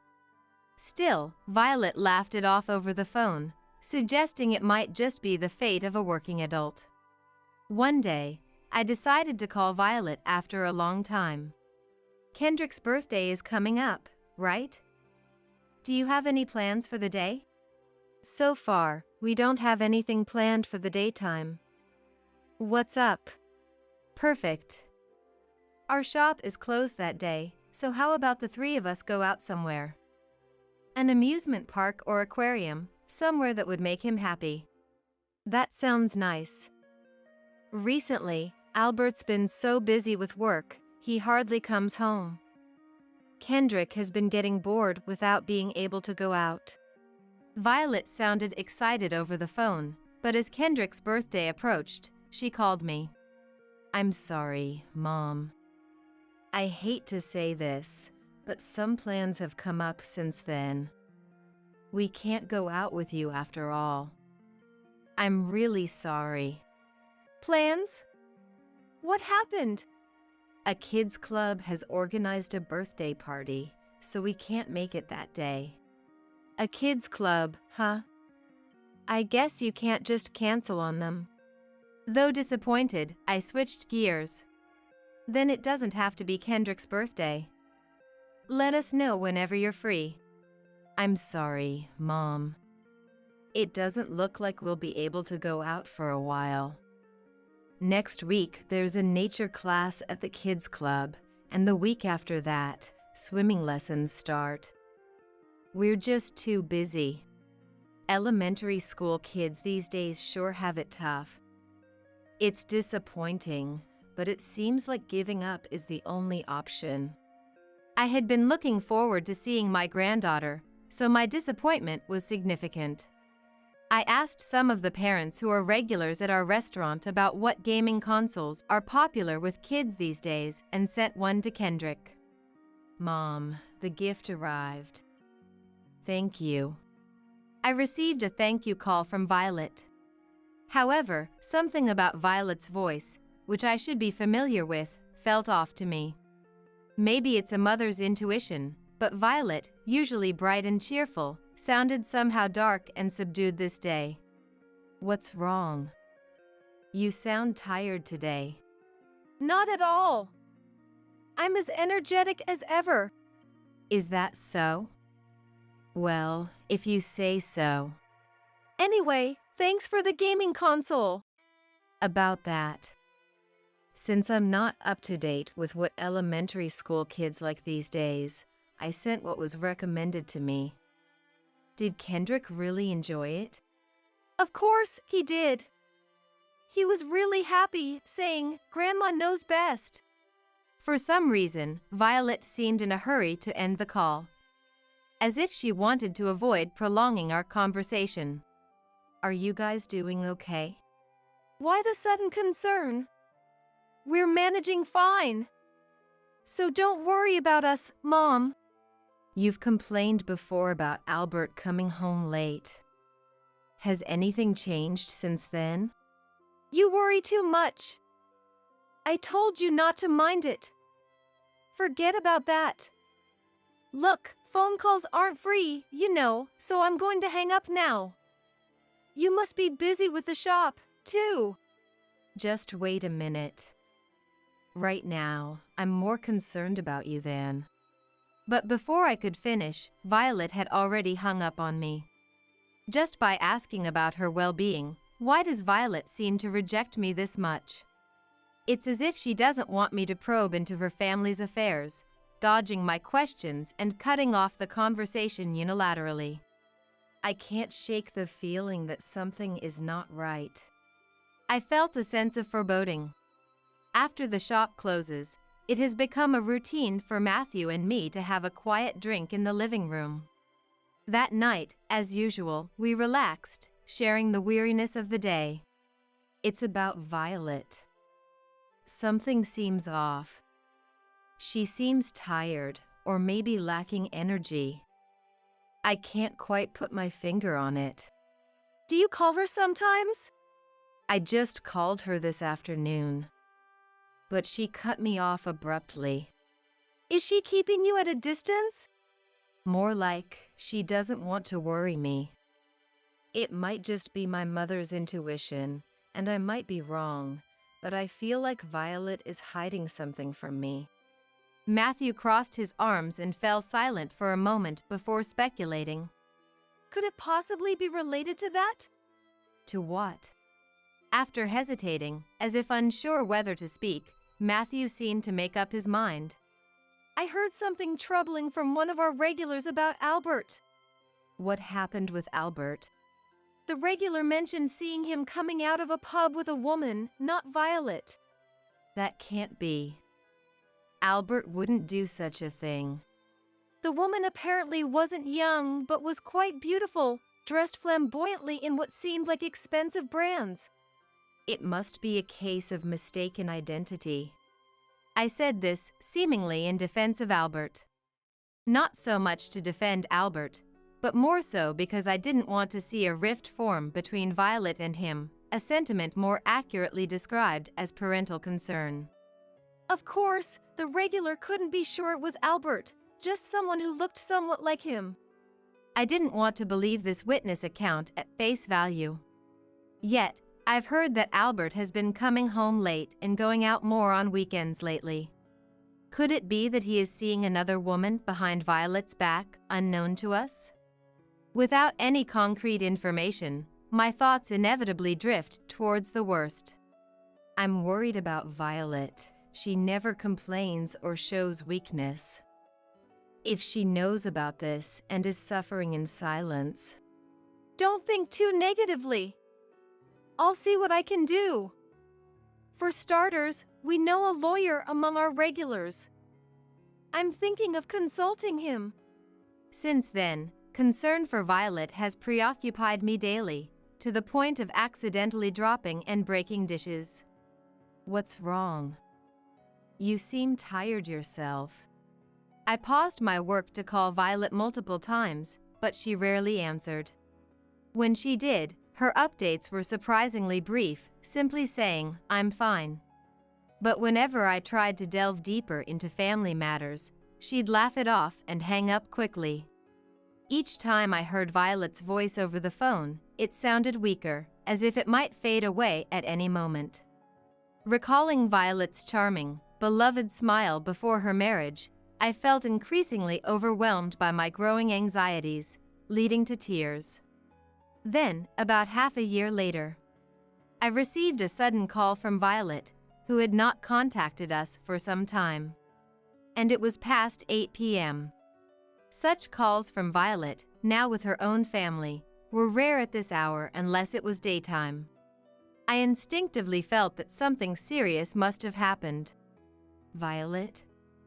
What's going on? Calling at this hour? What happened? Violet didn't respond. All I could hear from the other end of the phone was a quiet voice, as if air was leaking out. Despite holding the receiver, I was certain it was Violet. Is there anyone around you? Are you alone there? The lack of noisy chatter in the background led me to this conclusion. Mom! With a feeble voice, as if squeezing it out, Violet finally spoke. Violet. What's wrong? Are you really okay? Mom, help me! Sensing an emergency, I pressed the speakerphone button. Matthew quickly came to my side, listening intently. Violet, pull yourself together. Tell Mom what happened. It hurts. I haven't eaten anything. I might not make it. Haven't eaten anything? What do you mean? I haven't been given anything to eat by Florence and the others. The image of Violet crawling on the floor, desperately reaching out for my help, flashed through my mind. Violet is in danger, Matthew yelled, grabbing the car keys and heading towards the entrance. I'm coming to get you right now, I shouted through the phone, quickly following Matthew. During the drive, we were silent the entire time. Matthew kept his mouth shut, gripping the steering wheel, his brows furrowed, veins standing out on his forehead. There was an indescribable anxiety and anger at the possibility that our precious Violet was being subjected to injustice. If I looked in the mirror, I'm sure I would see the same expression on my face as on Matthew's. Holding back the tears, I closed my eyes and saw Violet's innocent, youthful smile. The image of a pure, innocent girl reaching out to Matthew and me with her tiny hands, trying to share happiness, filled me with frustration. Violet was asking for help. Thinking this made us feel incredibly ashamed for not noticing her suffering sooner. Even without seeing her directly, it was clear from her voice on the phone that Violet was severely weakened. I couldn't believe that Violet, who always had a vibrant smile, was now in such a state, calling for help. Looking out the passenger window at the dark town, I thought, this must be a dream, a bad dream. Passing through a quiet residential area, the light leaking from each home seemed to carry the laughter of families, reminding me of what Violet in our life should be, which brought more sadness. The journey that usually takes an hour during the day was quicker due to the lack of rush hour traffic, and we soon arrived at the Adams house. Are you okay? If you want, I can go in alone. Matthew spoke kindly, showing concern for me, but this was a problem for our family to face. Preparing for whatever reality awaited us, I resolved. We will definitely save Violet with our own hands. When I rang the doorbell, a carefree voice responded after a pause. Hello?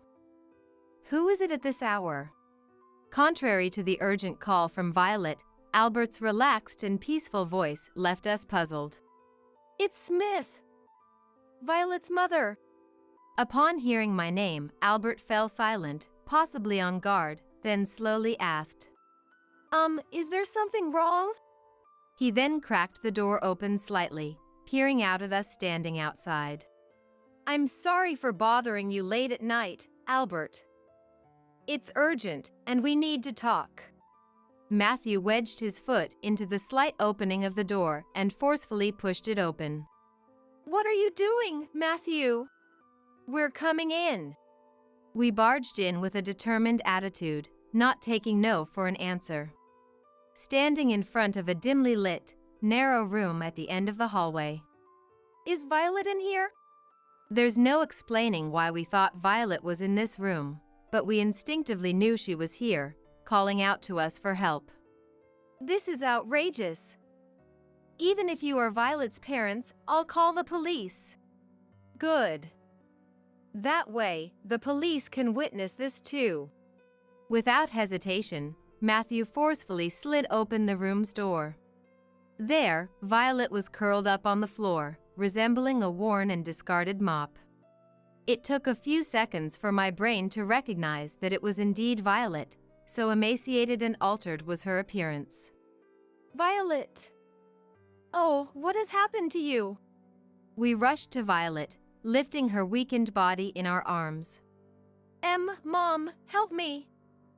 I'm in pain. I can't take it anymore. Barely speaking between erratic breaths, that's how Violet responded. It was immediately clear that Violet was delirious and suffering from dehydration. What are you doing here? Leave immediately. Albert tried to dismiss us as if we were intruders, but his voice lacked any conviction. His gaze wandered as if frightened, and his body trembled. Albert! Bring some water now! I can't possibly. Don't argue, just do it. Pressured by my stern shout, Albert ran to the kitchen and quickly returned with a bottle of water from the fridge. I snatched the bottle, opened it. Here, Violet. Drink some water. Alerted by the commotion, Florence and Aurora also appeared. What is all this noise about? It's so loud I can't hear the TV. We're the ones who need an explanation here. As Matthew glared at Albert, Albert began to apologize profusely. I'm so sorry. Albert then started to explain how Violet ended up in this state, a story beyond our wildest imaginations. It seemed that initially, Violet and Albert had managed well living with Florence. However, at some point, Albert started coming home late, and in response, Florence's attitude towards Violet turned cold. One day, when Violet felt anxious about Albert's late returns, she sought advice from Florence. Instead of addressing her concerns, Florence blamed Violet for Albert's absence. Violet couldn't understand why she was being blamed. It's because you haven't returned to your pre-pregnancy figure, Florence told her. Following that, Florence began imposing all household chores on Violet and even restricted her meals. Despite this, Violet remained upbeat, brushing off the unreasonable demands, but it seemed Florence found no amusement in her resilience. The harassment escalated, and under the guise of preventing secret snacking, Florence took control of all Violet's finances. Seeing an opportunity for entertainment, Aurora, the recently divorced sister-in-law, joined in, with Florence assigning her to monitor Violet whenever Florence was away. The hardest part for Violet was being denied the opportunity to care for Kendrick herself. Despite living under the same roof, there was nothing more painful and sad than not being able to raise her own child. Florence forbade Violet from seeing Kendrick and had Aurora stop her whenever she tried to approach his room. While Violet was punished with cleaning duties, Florence spent joyful moments with Kendrick. "This is all I know," Albert said, collapsing to his knees, powerless. Don't speak of our family's shame so lightly. How could you discuss such trivial matters with strangers? Albert, you've become so weak. That's not all, is it? There's more you're hiding, right? Albert looked up, his face flashing with panic. Just then, a taxi stopped at the entrance and someone alighted. They've arrived. The Addams family was confused, unable to grasp the situation. Soon, a slender gentleman in his 50s appeared, causing Albert's face to turn pale. It seems you recognize this gentleman, don't you? Albert didn't answer, realizing he was in a situation with no escape. He waited silently, letting time pass. "Good evening. My name is Kevin Watson. I believe this is the first time I've had the pleasure of meeting the Addams family in person." Kevin Watson introduced himself, looking at each member of the Addams family in turn. In his youth, Kevin Watson was a popular actor known to everyone, starring in movies and dramas. As he aged, his popularity waned, leaving only his name known to the public.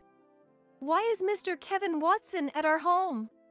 Florence, representing the Addams family, asked, her smile strained and her voice high-pitched with clear agitation. It was clear to anyone that she was visibly shaken. "It was I who invited Mr. Watson here. Before coming, I contacted a lawyer acquaintance and asked Mr. Watson to join us as well." "And what exactly is the relationship between Mr. Watson and us?" Florence attempted to feign ignorance, but I smirked and said, "Don't pretend you don't know anything. You must have some idea why Mr. Watson is here." The lawyer arrived shortly after, apologizing for his delay. "Sorry for being late. I was organizing some documents for another case, and it took longer than expected." The arrival of the lawyer silenced the Addams family. "In fact, at Sierra's request, I've been investigating Albert's personal life for the past 6 months.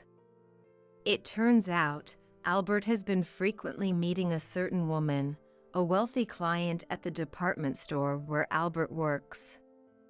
And upon investigating this woman, we uncovered a shocking truth. That woman happens to be my wife, Hillary Sanders." Kevin Watson added in a calm tone to the lawyer's explanation. "When my wife brought up divorce, I was initially surprised, but deep down, I felt, of course. She had been going out secretly for a while. After hearing the details from this lawyer, everything made sense. So, we decided to come here to hear directly from Mr. Albert, the party involved." Albert slowly stood up, and in a frail voice, as if devoid of spirit, began to tell everything. "My relationship with Hillary started, as mentioned earlier, through her being a major client at the department store and me being the attendant. Over the years of working visits to her home, we developed a relationship. Initially, it was just a fling for me, but then it was revealed Hillary was pregnant, and we realized we couldn't turn back. We discussed leaving our partners to remarry. I'm truly sorry." At Kevin Watson's feet, filled with indignation, Albert collapsed powerlessly. "When I was a celebrated actor, adored by the public, Hillary would always greet me with her brightest smile.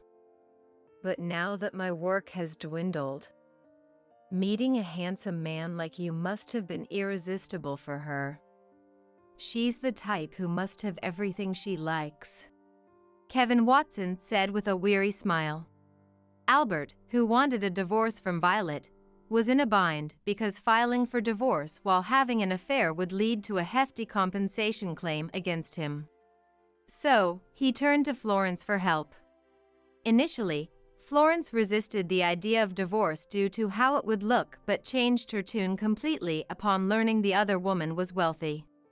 Thinking there would be no need to pay compensation if Violet, the daughter-in-law, initiated the divorce, Florence began to torment her relentlessly, hoping to drive her out of the house.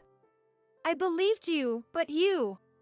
Violet, staggering yet standing firm on her feet, expressed her frustration loudly, tears streaming down her face. I believed that if I lost weight, Albert would return to me. That's why I endured all the unreasonable demands from Florence and Aurora. To think it was all a scheme to drive me out. It's okay. You've done nothing wrong. You don't have to push yourself anymore. I embraced Violet tightly. I did want to divorce Violet, that's true.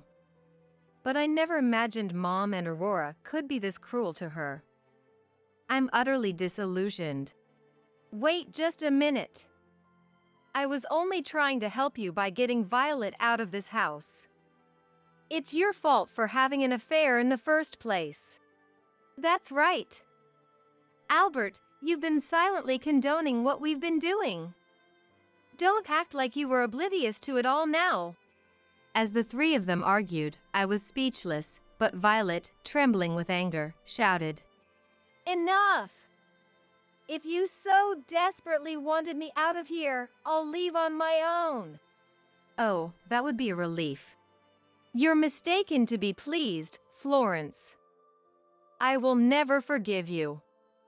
Once we're divorced, I will indeed demand a substantial amount in compensation, just so you know. With that, Violet called out with a voice that echoed through the house. Kendrick! Where are you? Come here, we're going to live with Mom and Grandpa and Grandma from now on. Okay, coming. Kendrick cheerfully ran down the stairs and hugged Violet. Subsequently, Albert, exposed for his affair with a client, was dismissed from his company for severely damaging the corporate image. Following her declaration, Violet filed for divorce and sued Albert for a significant amount in compensation. After losing his job and being ordered to pay compensation for the divorce, Albert, following a major argument with Florence and Aurora, was forced to reluctantly sell the house. Violet's anger did not subside with this. She also demanded substantial compensation from Florence and Aurora for the mental and physical distress they caused her. Despite the harassment from Florence and Aurora, Violet had meticulously documented the daily events in a notebook, which proved advantageous in court. Returning to her parents' home, Violet gradually healed both mentally and physically, reverting to her cheerful self. There were ongoing issues with the Addams family, but with the help of a skilled lawyer, everything was resolved. I heard through the grapevine that Albert and Hillary had a child. After losing his job and the house, Albert, supported by Hillary's wealth but devoid of the will to work, grew increasingly unkempt. Moreover, with the elderly Florence and the nagging Aurora joining them, Hillary, raised in luxury, could not stand it and eventually left with the child. What became of the Addams family after Hillary left is neither within my knowledge nor my interest. Well, I've slacked off enough. Time to get to work. With renewed determination, Violet started helping out at the store, taking over for me as I struggled with back pain. Having worked in customer service at a major department store, Violet's reputation quickly made our shop a local sensation, drawing long lines of customers. With our new promotional model in place, I have no regrets. I stepped back from the storefront, spending my free time watching over Kendrick as much as possible. Kendrick, soon to be a middle schooler, declared at his elementary school graduation, "I want to be a cool chef like Grandpa." His proclamation brought Matthew and me to tears. We are now eagerly looking forward to his future. It's unthinkable to ask for food money. Taking money from your family is shameful. You should realize that. As my son's wife shouted, glaring at my husband and me, I thought to myself that what's truly unthinkable is her behavior. Unthinkable indeed, you fool. People say your daughter-in-law is a stranger, and it couldn't be more true. Such a brazen woman, she's not part of my family. The one who silenced my daughter-in-law was a single remark from our beloved grandchild. I am Lily, a 65-year-old housewife.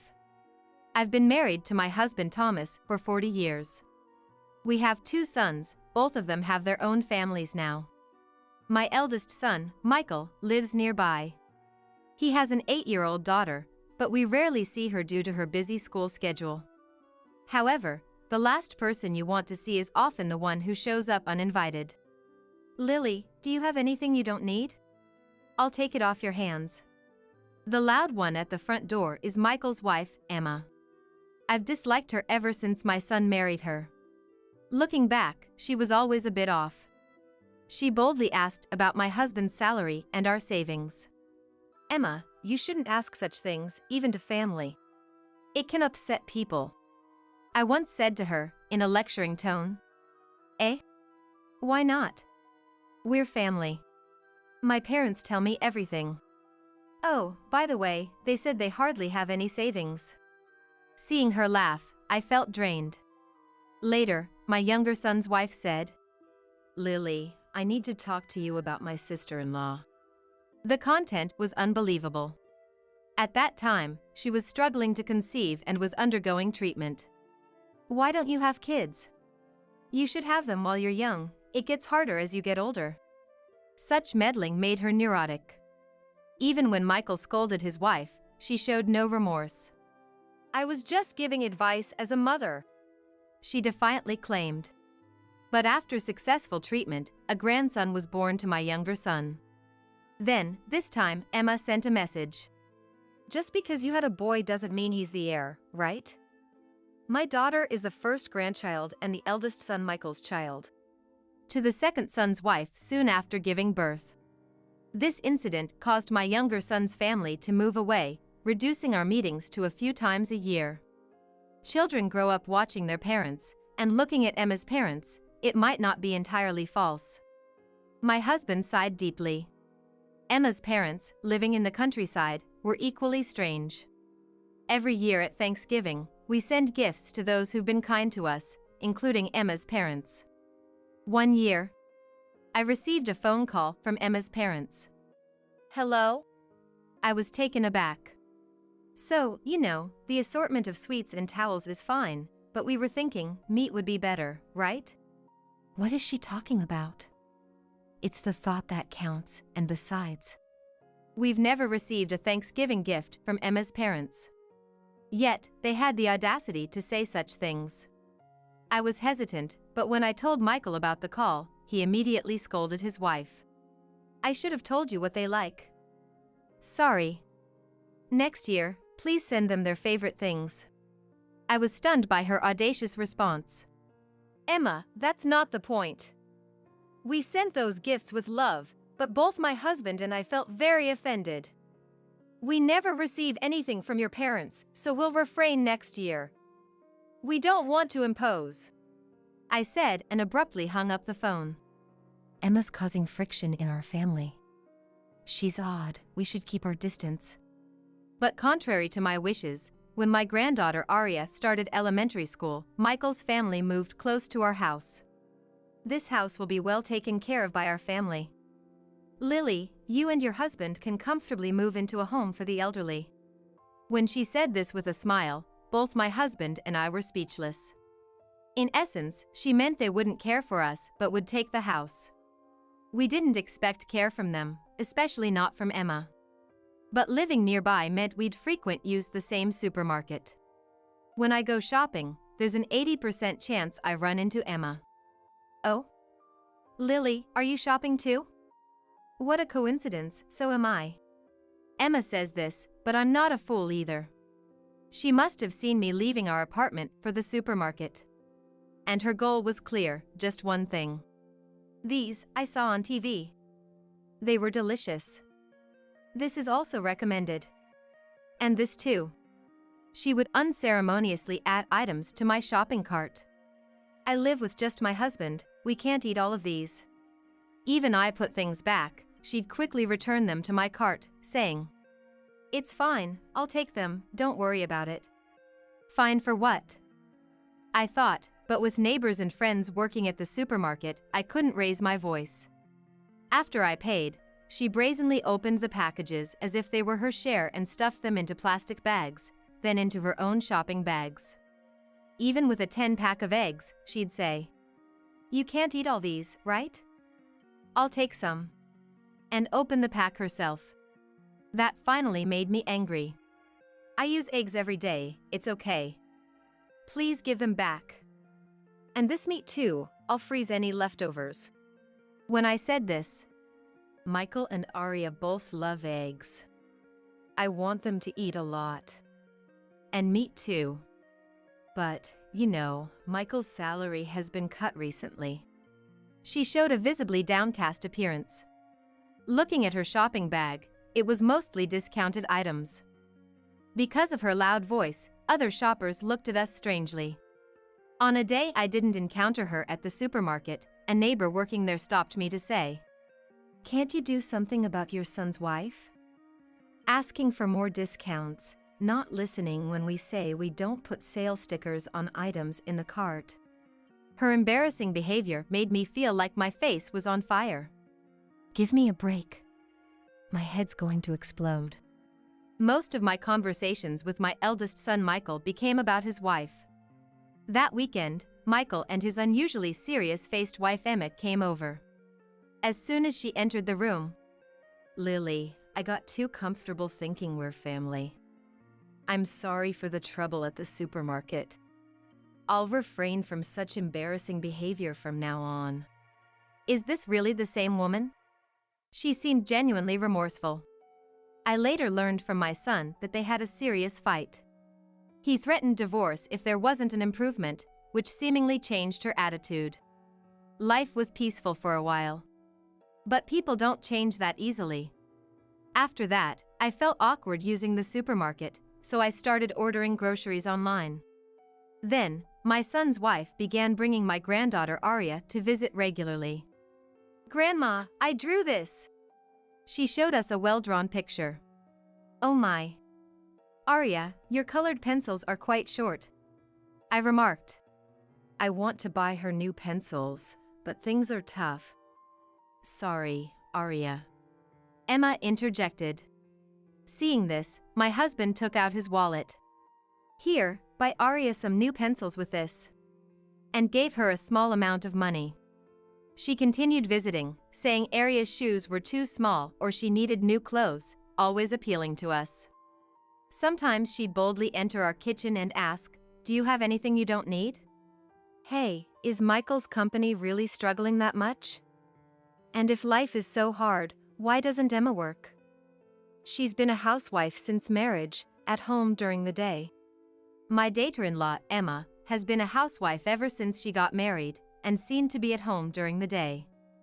If she could use that time for part-time, her life would be a little easier. My husband and I often discussed this. That's the point.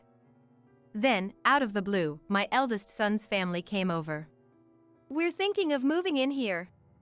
A completely unexpected proposition. My husband and I exchanged glances.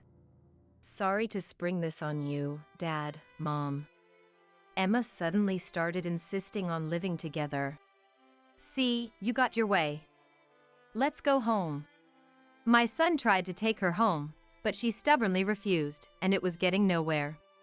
My husband, having had enough, said, "If you're that insistent, we won't ask for rent. But you'll have to split the food costs with us. We're living on a pension, after all." Then, she stopped in her tracks. "It's unthinkable to ask for food money. Taking money from your family is shameful, you should realize that." She came back with an outrageous response. "Aren't you the one who should be embarrassed?" And then, "If that's how you feel, then we are done as of today. And of course, I'll never let you see Aria again." I watched her fury in silence. Thinking back, ever since she came into our lives, I've never had a day of peace. I've tolerated her because she's my eldest son's choice, but now I've reached my limit. I'll only cut ties with her alone and secretly ask Michael to let us meet our granddaughter. When I was thinking this, Hey, what does disowning mean? Like, not seeing each other anymore? If that's the case, I want to disown Mom. everyone was shocked by my granddaughter Aria's words. Eh? Arya, what are you saying? Especially Emma, who looked astonished. Because, Mom, do you know what my friends call you? The beggar. Sometimes they laugh at me, and I don't want to go to school. The one who's embarrassing is you. Aria's face looked like she was about to cry. Apparently, Emma had been making begging attacks on the parents of Aria's friends too. Besides, you buy things you like, but my clothes and shoes are old. You said you'd buy me new colored pencils, but you never do. Hearing this, I asked, Eh? What do you mean? We gave you money to buy Arya colored pencils, didn't we? I can't believe it, but did you use it for yourself? My eldest son's wife made an uncomfortable face and replied, No. I used it for living expenses. It's hard to get by on just Michael's salary. My son immediately said, What money? And you always say that, so I've been working hard. I've been promoted twice since we got married. How much do you need to be satisfied? Or is this about divorce? I told you, if you cause any more trouble for my family or others, there won't be a next time. Above all, you've hurt Arya. You're a failure as a mom. With his cold words, Emma's eyes filled with tears. But I can't help it. We were poor growing up. I couldn't have what I wanted. Now I'm an adult. I want to eat and buy what I like. What's wrong with that? To her crying hysterically, I said, Don't be ridiculous. Making your child suffer while satisfying your own desires is just an excuse. I have no blood relation to you, and I would have welcomed a good daughter-in-law, but honestly, I only care about Michael and Arya. A foolish woman like you, I disown you. And with that, she was taken back home by Michael. She probably thought living in our house would save on living expenses. What a joke. We decided to take care of our granddaughter Arya for a while. Because Emma had said, You're an ungrateful child for repaying kindness with ingratitude. To her daughter. Thinking she is doing her child a favor just shows she is finished as a mom. Emma insisted on not divorcing, but my son ignored her and forcibly sent her back to her parents' home. Of course, we got many calls from her ridiculous parents, but we ignored them all. The divorce wasn't easy and went to mediation. But thankfully, my son got custody. That's because her arguments were terrible, all about wanting to stay a housewife and not wanting to divorce, with no thought for Arya. Also, my son hadn't told us, but he had been living a repressed life, documented in his diaries. It was also discovered that Emma had been secretly saving a lot of money in her own bank account, which worked in my son's favor regarding the distribution of property. Honestly, I didn't want to give that woman a cent. My son Michael and granddaughter Arya moved out of their apartment to live with us. Arya, I'm so sorry for making you feel lonely with all my work. I'm really happy you want to live with me. My son was crying with happiness. Arya looked a bit shy. I thought peaceful days were finally here, but then, a few months later, some unwelcome visitor started ringing our doorbell incessantly while my son was at work and my granddaughter at school. What? Looking at the monitor, I saw an unexpected figure. What do you want? Everything's been settled, right? Opening the door, there stood Emma, my former daughter-in-law, and her parents, faces filled with anger. Settled? Don't be ridiculous. Why haven't you paid child support? Emma's mom's words confused us. Excuse me? We're raising Arya here. If Emma were to pay, maybe, but why should we? My husband glared at the three of them, baffled. Then Emma's dad said, Emma has no income after the divorce. For the time being, your son should be taking care of her. That's why he needs to pay child support for Emma. Behind her parents, my ex-daughter-in-law looked at me triumphantly. We couldn't help but laugh at such ridiculous statements. You might want to look up what child support means. How old is your daughter? All I see is a healthy adult woman over 30. Did you really pay travel expenses just to come here and say something so foolish? Following me, my husband added, What you're doing is extortion. Now that we're divorced, we're strangers. We won't hesitate to call the police next time. To be honest, I've never once considered you family. He then pulled out his mobile phone. Seeing this, they panicked. Police? That's ridiculous. We're leaving. And they left hastily, almost fleeing. Watching them go, we mused. Those parents seemed normal until the marriage, but you really can't understand people. Child support for a wife? Never heard of such a thing. That woman, crazy till the end. We laughed for a while, remembering their foolish faces. Apparently, Emma's family was struggling financially. Unbeknownst to us, they had been recipients of TANF for years, receiving it under the pretense of the dad's mental illness. However, it was revealed as fraud following an anonymous tip. They were all healthy, they should have been working. It's infuriating to think such people were getting money meant for those truly in need. They were working and paying fines for a while, but people don't change easily.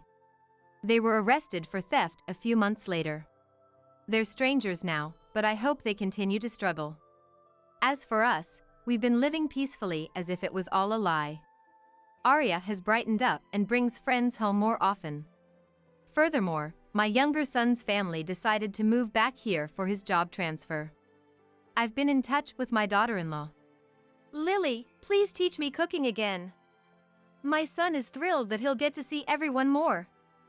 And he's so excited to play with his cousin Arya after we move. Looking back, I saw the grandchildren playing happily together, a smile naturally forming on my face. Then, 3 years after the divorce, my son Michael remarried. Her name is Elizabeth, introduced by a friend. She was mistreated by her ex-husband and his family for not being able to have children.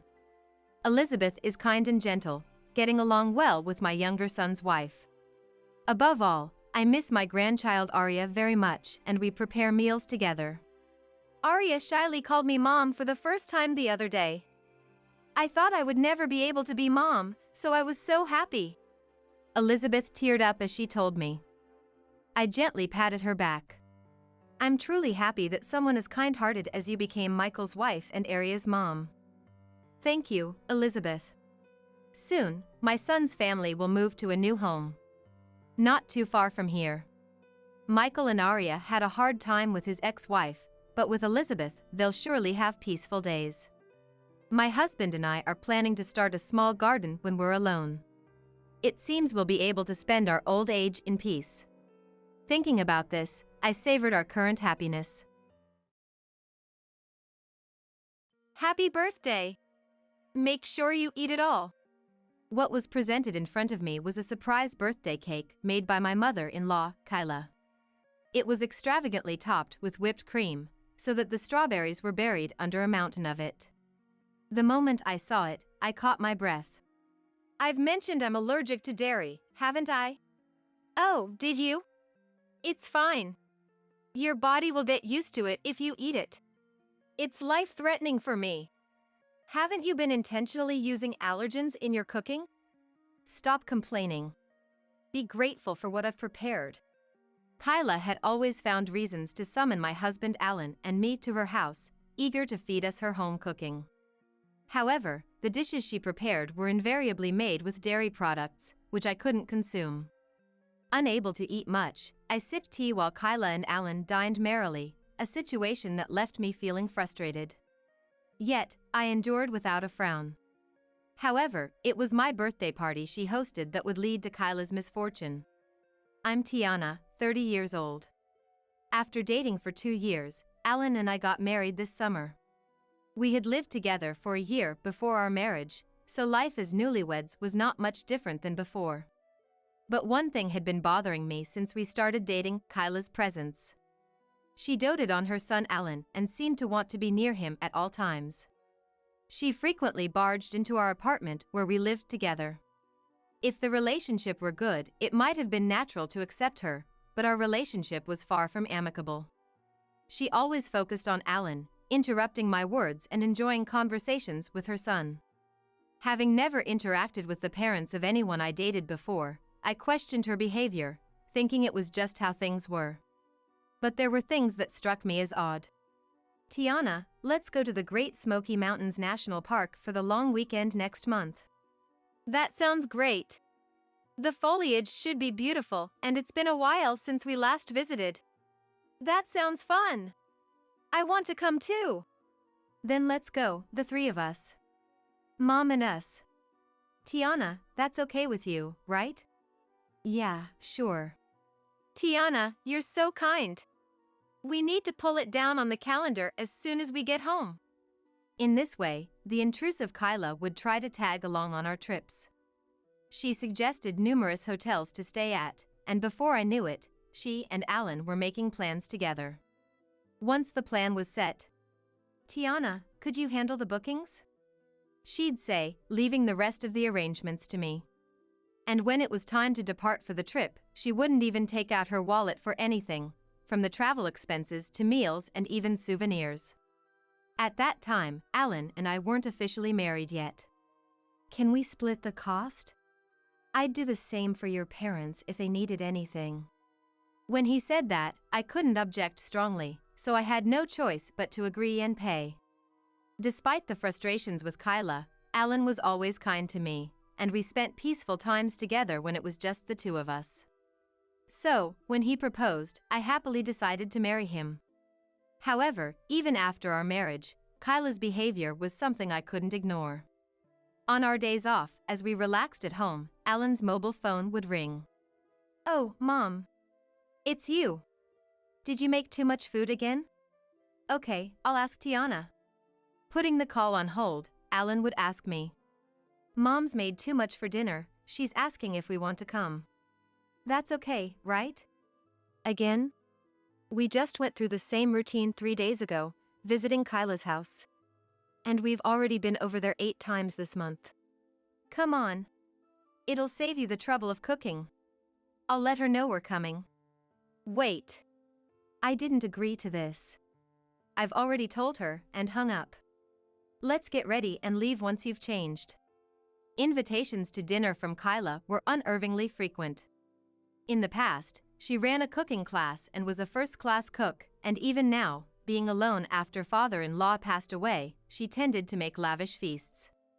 Still, having to share a meal with her nearly half of the month was stressful, and when I tried to discuss it with Alan, "Mom must be lonely by herself. Let's just keep her company for meals." He'd brush it off lightly. But when he saw I wasn't convinced, he looked into my eyes and spoke gently. "Tiana, it must be hard preparing meals every day, especially with your busy job. I want you to relax a bit. Don't worry about it." "All right, thank you." I knew Alan genuinely cared for me. However, my biggest concern was that the meals always included dairy products, which I'm allergic to. I've been allergic to dairy since childhood, unable to ingest milk, butter, or even bread. Accidental consumption would lead to nausea, vomiting, and abdominal pain. Kyla's home-cooked meals were full of dairy, including stews, cream pasta, and homemade bread with plenty of milk. It seemed intentional. "Tiana, you're not eating anything. Don't you like my cooking?" "It's not that. I have a dairy allergy, as I've mentioned before." "Could that be?" "Well, it's okay, you'll get used to it if you introduce it to your body slowly." "Alan, there's more, so don't hold back and eat plenty. This pasta is awesome as always. Tiana, you should eat too." "Yeah." Do these two not understand the severity of an allergy, persistently urging me to eat? However, unable to eat, I would often just sip the tea served, distracting myself from the hunger. Meanwhile, Kyla would chat happily with Alan, enjoying the meal with a beaming smile. Such incidents were common, causing me to fret over her overbearing attitude towards Alan and her problematic cooking. Once, unable to hold back, I brought this up with Alan. Do you think Kyla is deliberately making dishes I can't eat? That's impossible. She went through the trouble of making it, and I think it's a problem that you don't eat, Tiana. Don't say that. You understand my allergy issue. Yes, but remember, you've accidentally eaten allergens in food other than Mom's cooking before? It never led to anything serious, so don't overthink it. That may be true, but... Indeed, I've unintentionally eaten dairy when dining out. Dairy is so pervasive in dishes that sometimes it's unavoidable. Yet, I couldn't help but feel malice in Kyla's cooking. Once, she served fried chicken for dinner, and thinking it was safe, I ate it, only to find out the batter contained dairy. Soon after, I was overwhelmed with vomiting and severe abdominal pain, becoming unable to leave the bathroom. Are you complaining about my cooking that much? There's a limit to sarcasm. Kyla, showing her anger, confronted me as I finally emerged from the bathroom. It's not that. I think there was dairy in the batter of the fried chicken. It made me sick. The way you say it sounds like I did it on purpose. Alan grew up on my cooking. If you can't stand it, you won't get along with him in the future. If you're going to break up, better do it sooner than later. That's a different issue. No. Even if we have grandchildren in the future, they won't grow up healthy because of your picky eating. I wanted to seek Alan's help, but he wasn't there as he was taking a shower. You should go home first. I'll tell Alan you felt sick and sent you home. That day, I went home alone, and for weeks after, the persistent invitations from Kyla ceased completely. If it meant keeping some distance, I didn't mind her disliking me. Then, a month before my birthday, Alan made a suggestion. It's Tiana's first birthday since we got married. How about we go to a hot spring? That's wonderful. Of course, I'll go. Look forward to it. The trip is my gift to you. Okay. Thank you, as always. What's this all of a sudden? I'll make it luxurious since it's a special occasion. I was overjoyed by Alan's sentiment. The reservations were made without a hitch, and all that was left was the day of the trip. However, 2 days before the trip, I received a call from Kyla. Tiana. It's been a while. It's unusual for you, Kyla, to contact me. What a sarcastic tone. I'm calling to host a birthday party for you. What? It's your birthday in 2 days, right? Melissa is coming back that day. How about we all have dinner together? Melissa is Alan's sister, currently living far away due to her job transfer. I met her for the first time at my wedding, but we haven't seen each other since. She was refreshingly bright, and just from one glance, I could tell she was a good person and I wanted to talk to her more. However, Alan had planned a trip for my birthday. Can I confirm with Alan before answering? He'll say yes. You're the star, so I'll wait especially for you. Make sure to reply by tomorrow. After her purpose was served, Kyla unilaterally ended the call. I have a bad feeling about this. Despite my intuition, I had to check with Alan, so I brought up the birthday party when he got home. Melissa is coming back. That's great, let's go. But what about our trip? I was really looking forward to it. We can go anytime. But things haven't been going well with Kyla recently, and I'm not really feeling up to it. Mom wants to get closer to you, Tiana. She wouldn't host a birthday party otherwise. It's a good opportunity to accept her invitation. All right. I understand. Disappointed to cancel the trip, I decided to attend the birthday party hosted by Kyla. On the day of my birthday, dressed a bit more fashionably, I went to her house, where a lot of homemade dishes were already laid out on the table. My sister-in-law Melissa was also busy setting plates and preparing drinks. Melissa, it's been a long time. Tiana, I'm so happy to see you. Happy birthday. Let's talk a lot today. Just like the first time we met, she was indeed a bright and charming woman. Though things weren't going well with Kyla, I felt that I could have a good relationship with Melissa. Now that everyone is here, shall we start? Tiana, happy birthday." We all held our glasses and toasted. It was heartwarming to receive so many well wishes. "Tiana, eat as much as you like today. But we also have a cake, so don't overdo it and save some room." "Mom, isn't it a bit much?" It's Tiana's special birthday, of course. Seeing her smiling more than usual, I felt somewhat relieved. The homemade dishes lined up before me were extravagant, from fried chicken to potato salad, roast beef, and even a scattered sushi, quite a feast. However, I couldn't help but feel that some of these might contain allergens, and once again, I couldn't bring myself to eat much. Still, reuniting with my sister-in-law and her husband made for lively conversations and an enjoyable time. Before I knew it, the sun had set, and it was 7 p.m. Then Kyla stood up and headed towards the kitchen. After a while, the lights suddenly went out, and Kyla approached with a cake, its candles lit. Everyone naturally started singing happy birthday in unison. Despite my age, I was genuinely delighted, bashfully clapping and savoring the joy. "Tiana, please blow out the candles." "All right." After I blew them out, Alan turned the lights back on. Then the cake became clearly visible, and I exclaimed, "Is this?" Kyla's homemade cake was extravagantly frosted with whipped cream, and as if that wasn't enough, more whipped cream was piped on top, concealing the strawberries entirely. "Happy birthday! Make sure you eat it all." Unconcerned about my grimace, Kyla spoke with a direct gaze and a smile. The situation was so obviously intentional that I couldn't hide my irritation. "This cake. I baked the sponge myself, you know? Took quite some time, so it must be delicious. I'll cut and serve it now." Before I could respond, she was about to forcefully plate it. But this was a precious moment, and I decided it was time to be straightforward. As I clenched my fists and was about to speak, an unexpected person addressed Kyla. "Tiana's allergic to dairy, right?" Melissa, who had been smiling until then, asked Kyla sharply, her expression now stern. "Was she?" "Mom, you told me over the phone before. Do you understand how dangerous allergies are? They can be fatal." "Really?" "Didn't you realize the severity, Alan? There are many people in the world who die from eating allergens. You can't take this lightly."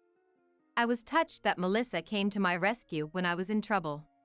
And I was overwhelmed with gratitude for her conveying the dangers of allergies. "That varies from person to person. Tiana said she can eat a little without any issues." "I never said that.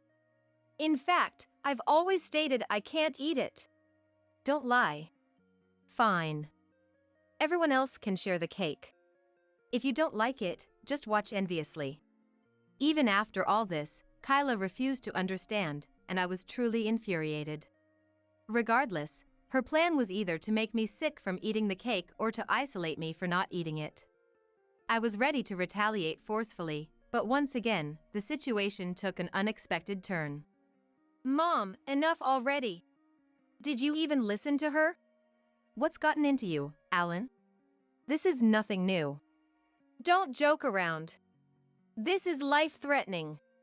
Are you saying it's okay if Tiana dies?" "That's not what I mean. She's been fine eating it before. So don't be so harsh." "Let's serve Alan first." "Stop it. I don't want to eat a cake with malice." "Tiana, I'm sorry. I should have understood your allergy better." "It's okay. I appreciate you understanding. Kyla, please take the cake away." Then, she made an outrageous statement, further intensifying the tension in the room. "If you're going to be like that, I'll give up on making you eat it. Instead, how about we do a face cake? You know, like comedians do on variety shows, burying their face in the cake for a laugh." In my shock, I couldn't immediately respond, but what she said next was even worse. "If it's just on your face, it won't be life-threatening, right? How about we take a group photo with it? It will make a wonderful memory." "That's not funny. Stop making a mockery of me. What's wrong?" "I'm just making a suggestion. Tiana, You never seem to go along with everyone else. Why would you use an allergen I can't eat in the first place? You've been doing this on purpose all this time, haven't you? So what? What's wrong with that? Alan loves stew and cream pasta. With such picky eating, how can my son be happy with you, Tiana? It's boring if you won't eat the food I make, and I'm at my limit with you. He understands my allergy and married me. It's not the same as being picky. You've been causing me trouble all this time, and I won't forgive you for that. Make a fuss if you want. If you don't like it, you can leave. Facing her unrepentant attitude, I delivered a decisive blow. Understood. I'll sever ties with you. I won't associate with you from now on. That's fine by me. It's actually a relief. I'm cutting ties with you too. Alan, what are you saying? I accepted the birthday party because I thought it was a kind gesture. I didn't give you money for the ingredients just so you could harass her. Sorry. So, stop being angry, will you? It's too late. I regret sending money every month to make your life a bit easier. I always thought the dinner invitations were a thank you for the living expenses, not to trouble her. I really misjudged you. In fact, ever since father-in-law passed away, he had been giving her $500 every month. This was out of gratitude for raising him and because she claimed the Social Security survivor benefits weren't enough. Feeling that his goodwill had been trampled on, he was furious. I have no intention of seeing my mother again. Tiana, let's go home. He immediately stood up, grabbed his bag, and headed to the entrance. As I picked up my things and was about to leave, Kyla clung to me. I'm really sorry. Please stop, Alan, please. Let me go. It's too late for apologies. What you did to me constitutes assault. Be grateful I'm not pressing charges. Wait. My comfort is spending time with him. Ignoring Kyla's tearful pleas, I left the house. Walking home together, he apologized again. Tiana, I'm really sorry. I'll be more careful from now on. In the days that followed, both Alan and I received numerous calls from Kyla on our mobile phones. We ignored the dozens of calls, and eventually, they stopped. The birthday incident brought Melissa and me closer, and we started to communicate frequently. I apologized for leaving early that day. Leaving was the right choice. I would have done the same. She kindly reassured me, a gentle sister-in-law. She was also appalled by Kyla's behavior and had distanced herself. Kyla, abandoned by her beloved children and left lonely, lost the energy to cook her favorite dishes and resorted to eating ready-made meals. Spending her twilight years in darkness and solitude was her own fault. Meanwhile, without Kyla's interference, my husband and I finally had time to ourselves. He rebooked the birthday trip he had canceled, and we created happy memories. We intend to continue enjoying our life together as a loving couple.